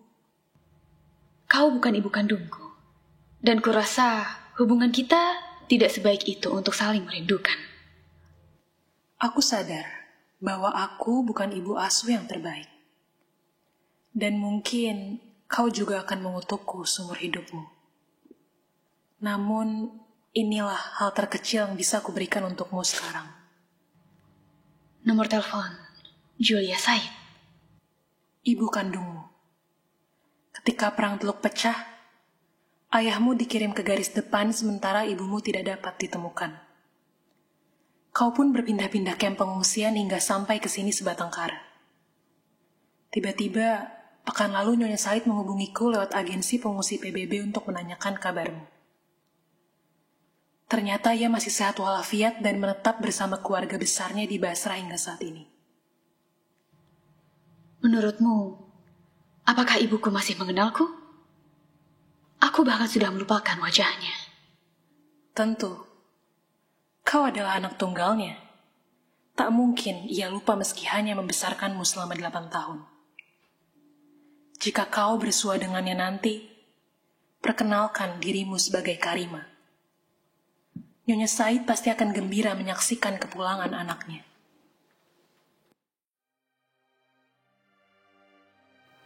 Selama 10 tahun, aku membesarkanmu dengan caraku tanpa mempertimbangkan perasaanmu. Aku selalu bersikap keras padamu, dan tentunya caraku memperlakukanmu telah mempengaruhi caramu melihat dirimu sendiri. Aku selalu berusaha memaksakan gaya hidupku kepadamu. Tetapi aku tak pernah mengenalkan kepadamu dari mana kau berasal. Kuharap, setelah berjumpa kembali dengan keluargamu, kau akan menemukan jati dirimu yang sebenarnya. Dan menemukan kasih sayang paling tulus dari ibumu. Nyonya Williams, terima kasih. Aku tak pernah menyangka aku membutuhkan ini. Terima kasih.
Saya selalu pura-pura menjadi manusia yang senang berada di tengah keramaian.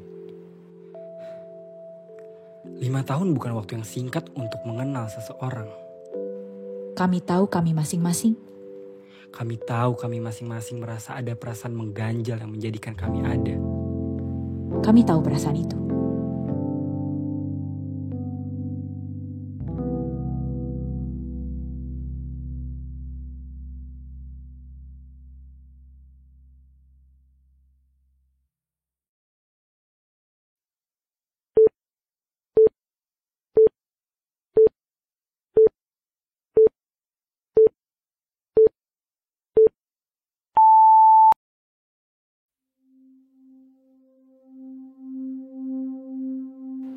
Reno bukan orang kaya.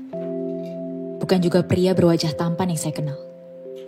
Tapi cara dia bertutur dan menyapa, mampu membuat perempuan merasa aku adalah orang paling menarik sejagat raya. Reno saya anggap biasa saja. Ketika orang-orang dibuainya dengan kehangatan dan humor seadanya, saya satu-satunya yang tidak pernah ikut tertawa. Grafik minat lelucon kami berbeda. Sederhana. Dia juga tidak pernah menertawakan lontaran kisah konyol dari mulut seorang pendusta. Iya, saya yang sering berdusta. Saya selalu pura-pura menjadi manusia yang senang berada di tengah keramaian. Hanya Reno yang tahu saya benci orang-orang itu. Ketika saya tersenyum, Reno tahu saya sebenarnya marah. Ketika saya marah, Reno tahu saya sebenarnya takut. Dan ketika saya memutuskan untuk diam, Reno tahu dia sedang melakukan kesalahan. 5 tahun bukan waktu yang singkat untuk mengenal seseorang. Kami tahu kami masing-masing. Kami tahu kami masing-masing merasa ada perasaan mengganjal yang menjadikan kami ada. Kami tahu perasaan itu. Kami hanya tidak pernah bicara. Pernah. Waktu itu. Semenjak itu percakapan itu dilarang.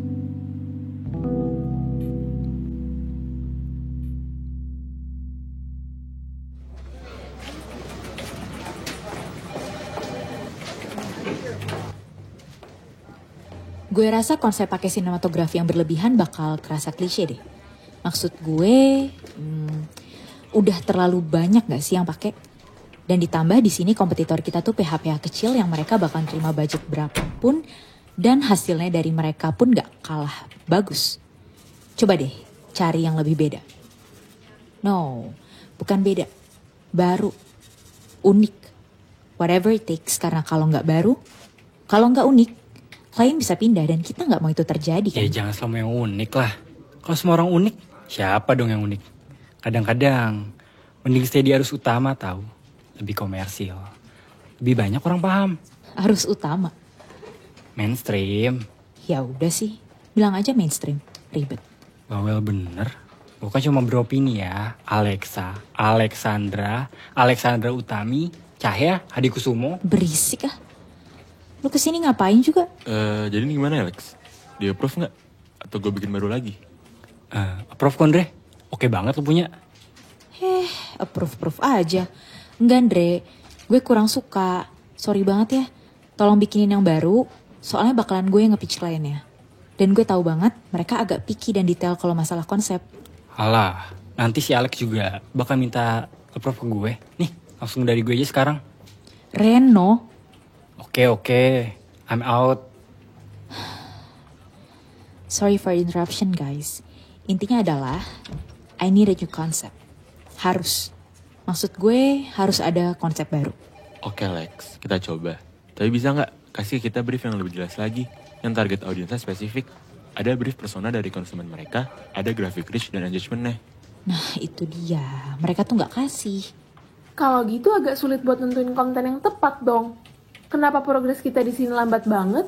Ya karena kita harus menerka-nerka the whole things. Itu tantangannya. Gimana? Okay, we'll try. Thank you so much guys.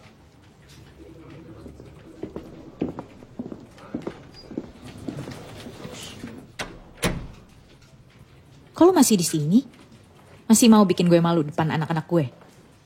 Iya. Habisnya lu keras banget sama mereka. Mereka juga masih baru kali. Jangan terlalu di pressure lah. Ya karena mereka masih baru itu malah. Mereka harus belajar adaptasi di segala kondisi. Ini baru satu klien. Kalau sebulan dapat 10 project, cuma bisa nangis nanti. Ya iyalah. Iya deh Bu Bos, Bu Manager. Siap. Makan yuk. Lapar gue. Sana makan. Gak lapar gue. Gue di tempat kejutan deh. Keren. Ya, gue yang nganter. Nyetir. Naik mobil. Jauh dong. Males ah. Mau makan di bawah aja gue. Bosen Alex. Ayolah. Kan cuma tinggal duduk mandi nyampe. Ya. Oke. Tapi gendong. Hah? Apaan sih? Gendong? Ogah, lu berat.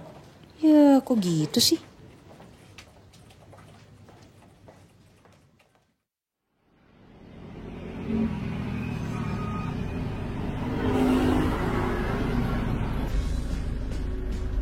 Lu masih deketin cewek yang kemarin itu? Cewek yang mana? Gak ada. Itu yang kemarin satu syutingan sama lu. Buat iklan teh. Gue ceritain Nisa. Katanya lu demen sama dia. Iklan teh? Oh itu? Enggak. Cuma suka sesaat doang. Gak beneran. Pas karena syuting ya udah hilang rasanya. Ya payah lu. Masih mending gue suka sama orang. Lu, semua orang yang demen sama lu, kemana? Lu kacangin kan? Ya ngapain dipaksa kalau nggak cocok? Ya terus, mau sama siapa kalau nggak ada yang cocok? Sama lu? Lex, kan udah pernah dibicarain. Iya gue tahu. Kan lu nanya tadi. Iya gue tahu, jawabannya enggak. Udahlah. Lex, kan perjanjiannya gak pakai perasaan. Iya Reno, I know.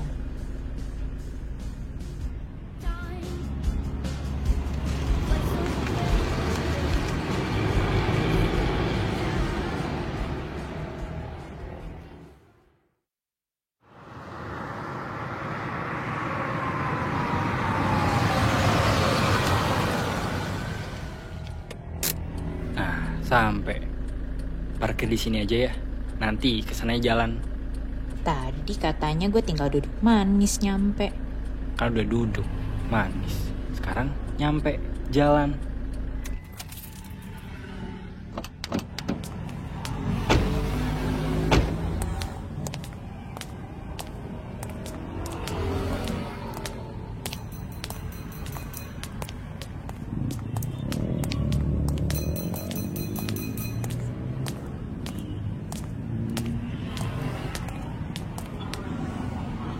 Warteg? Iya, surprise. Yah, tahu gini gue gak ikutan kesini. Ya, ini spesial.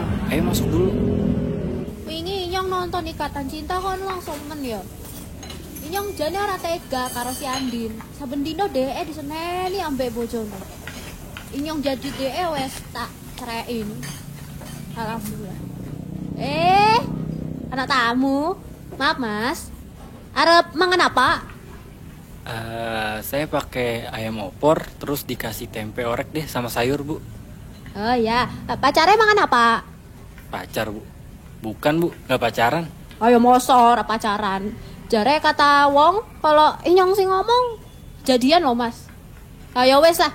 Mbak arep mangan apa? Saya pakai ikan balado aja, Bu, sama sayur. Oh ya, iki berdua jadi 50.000 ya? Seikat berapa, Bu? 50.000 berdua jadi 50.000. Lex, pakai duit lu dulu ya. Nggak ada cash gue. Ya, gimana sih? Gak pernah bawa cash, aneh banget. Kan nanti gue transfer. Iya. Ini ya, Bu. Makasih. Sami-sami.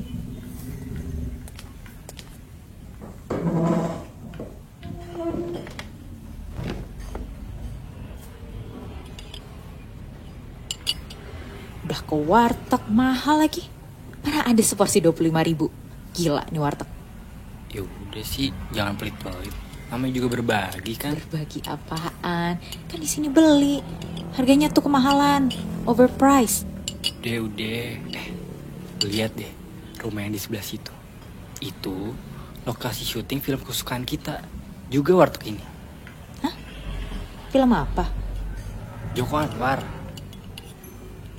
Tara Basro. Masa nggak sadar sih? A Copy of Mine. Nah, rumah itu yang jadi tempat kosannya Ciko. Demi apa? Oke, menarik. Beneran kejutan sih. Wow. Ya, gue tahu. Lu pasti seneng. Iya. Keren. Keren doang nih. Ya terus apa lagi? Jangan lupa transfer ya lo. Iya. Nih, langsung gue transfer.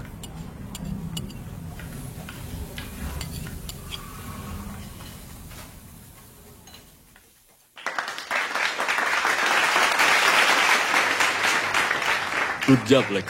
Ini salah satu ide dan konsep yang saya tunggu-tunggu. Detail dan paham betul kebutuhan klien. Terima kasih, Pak. Terima kasih semua. Saya harap konsep ini bisa dilaksanakan dengan baik dan memuaskan. Tunggu dulu, Pak Tommy. Saya rasa ada hal yang sedikit mengganjal di presentasi tadi. Alex, bisa tolong pindah ke slide bagian rencana target platform kontennya? Ya, di sini. Di sini dicantumkan kalau kalian bakal pakai iklan 15 detik di OTT. Rencananya pakai OTT apa aja ya? Ya, kita akan pakai OTT seperti Netflix, Stop. Netflix sampai saat ini belum buka tempat untuk iklan ya? Kamu pernah nonton di situ terus dapat iklan nggak? Oh iya, maaf Pak. Maksud saya iFlix. Tapi di situ kamu nulisnya Netflix dan pakai logonya lagi. Gimana tuh? Untung masih sayang lihat. Kalau lagi pitching depan klien gimana? Iya, maaf Pak. Saya kurang teliti. Bukan kurang teliti itu. Kamu nganggep remeh hal kecil berarti. Terlalu fokus dengan konsep. Harus unik, harus beda. Tapi perihal kecil dan krusial kayak gini, kamu lupain. Baik, maaf Pak. Nanti akan saya ubah. Udahlah, Ren. Kecil doang itu. Jangan terlalu keras lah. Gak apa-apa, Lex. Konsep kamu tetap keren. Ya, tapi dari segi konsep, menurut saya juga biasa aja. Tapi kalau Pak Tommy suka, ya oke lah.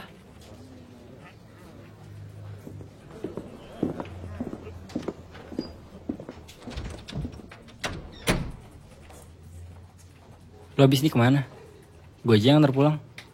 Gak usah, bisa sendiri. Lu pulang aja, terus jangan lupa makan. Oh iya, kalau udah sampai kabarin ya. Bawel bener. Lu sini aja belum makan. Mending pulang sama gue, sekalian makan malam. Terus udah, gue tenang lu udah sampai rumah. Gue pengen sendirian. Gak usah sok perhatian deh. Drama banget. Perkara pulang ke rumah aja repot. Ya udahlah terserah, gue pulang ya. Ya udah, bye. Yakin nih, gak mau diantar? Berisik. Udah sana. Emang lu pulang naik apa sih? Bukan urusan lu. Lex, lu marah?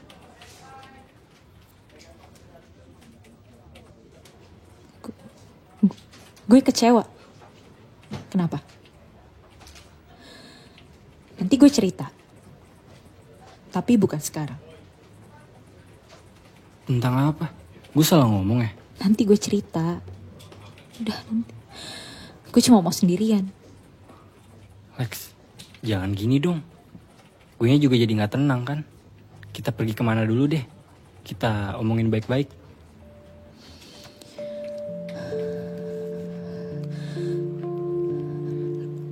Lu tuh anggap gue sahabat gak sih? Atau jangan-jangan gue doang yang mikir kayak gini? Gue tuh gak pernah ya rasa lu tuh bangga sama gue. Lu tuh yang ngasihnya kritik terus.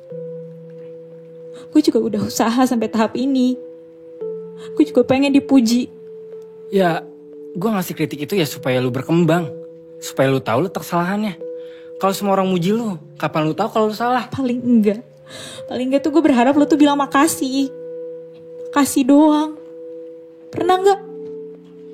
Oke, makasih. Tuh, puas. Lu pasti gak ngerasa bersalah kan? Ya emang gue gak salah. Perkara rapat yang tadi. Namanya juga rapat, Lex. Kalau gue ngasih masukan ya udah, gak usah diambil hati lah. Profesional aja. Ini tuh bukan pertama kali, Ren. Lu tuh selalu begitu. Selalu. Lu tuh puji semua orang tapi bukan gue. Lu tuh sayang sama semua orang tapi bukan gue. Oke, lu mau berantem? Silakan. Dimin gue kayak biasanya, dimin gue sebulan, 2 bulan, 3 bulan, 4 bulan sekalian, Lex. Ingat, Lex, kita udah bareng 5 tahun. Gue tahu lu, gue kenal lu. Selama itu kita kenal, sampai gue ngerasa gak ada lagi yang perlu gue tutupin, gak ada lagi yang perlu gue tahan. Asal lu tahu ya, yang buat gue ngerasa sakit setiap saat itu ya elu. Kalau gue inget lu dan setiap kali lu bilang no feeling involved. I'm sorry you did. Are you feeling sorry about what I feel? Aren't you? Gue tuh tahan di sini selama 5 tahun ya karena gue sayang.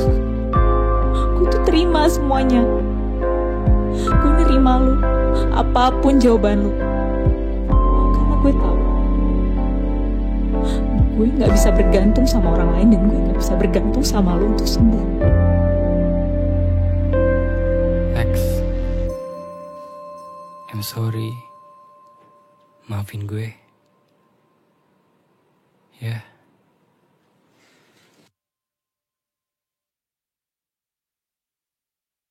Alexandra. Dia orang kaya. Tapi hatinya sangat sederhana.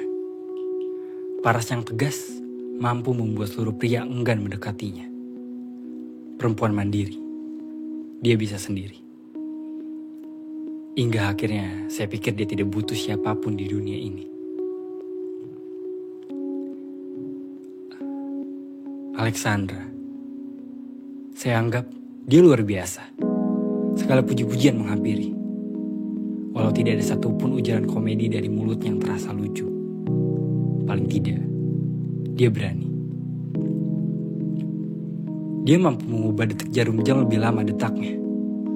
Karena itu, saya mau ada di sana ketika dirinya bercerita.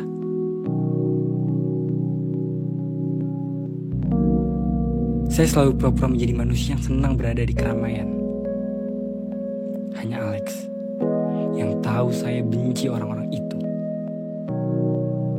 Ketika saya tersenyum, Alex tahu saya sebenarnya sedih. Ketika saya marah, Alex tahu, saya sebenarnya tidak akan merasa bersalah.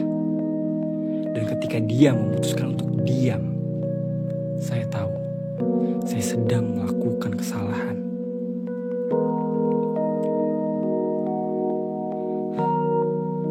Lima tahun bukan waktu yang singkat untuk mengenal seseorang. Kami tahu kami masing-masing. Kami tahu kami masing-masing merasa ada perasaan mengganjal yang menjadikan kami ada. Kami tahu perasaan itu. Kami hanya tidak pernah bicara. Pernah. Sekarang. Semenjak ini, saya harap percakapan ini tidak pernah terjadi. Karena semenjak ini, tidak akan ada lagi kami.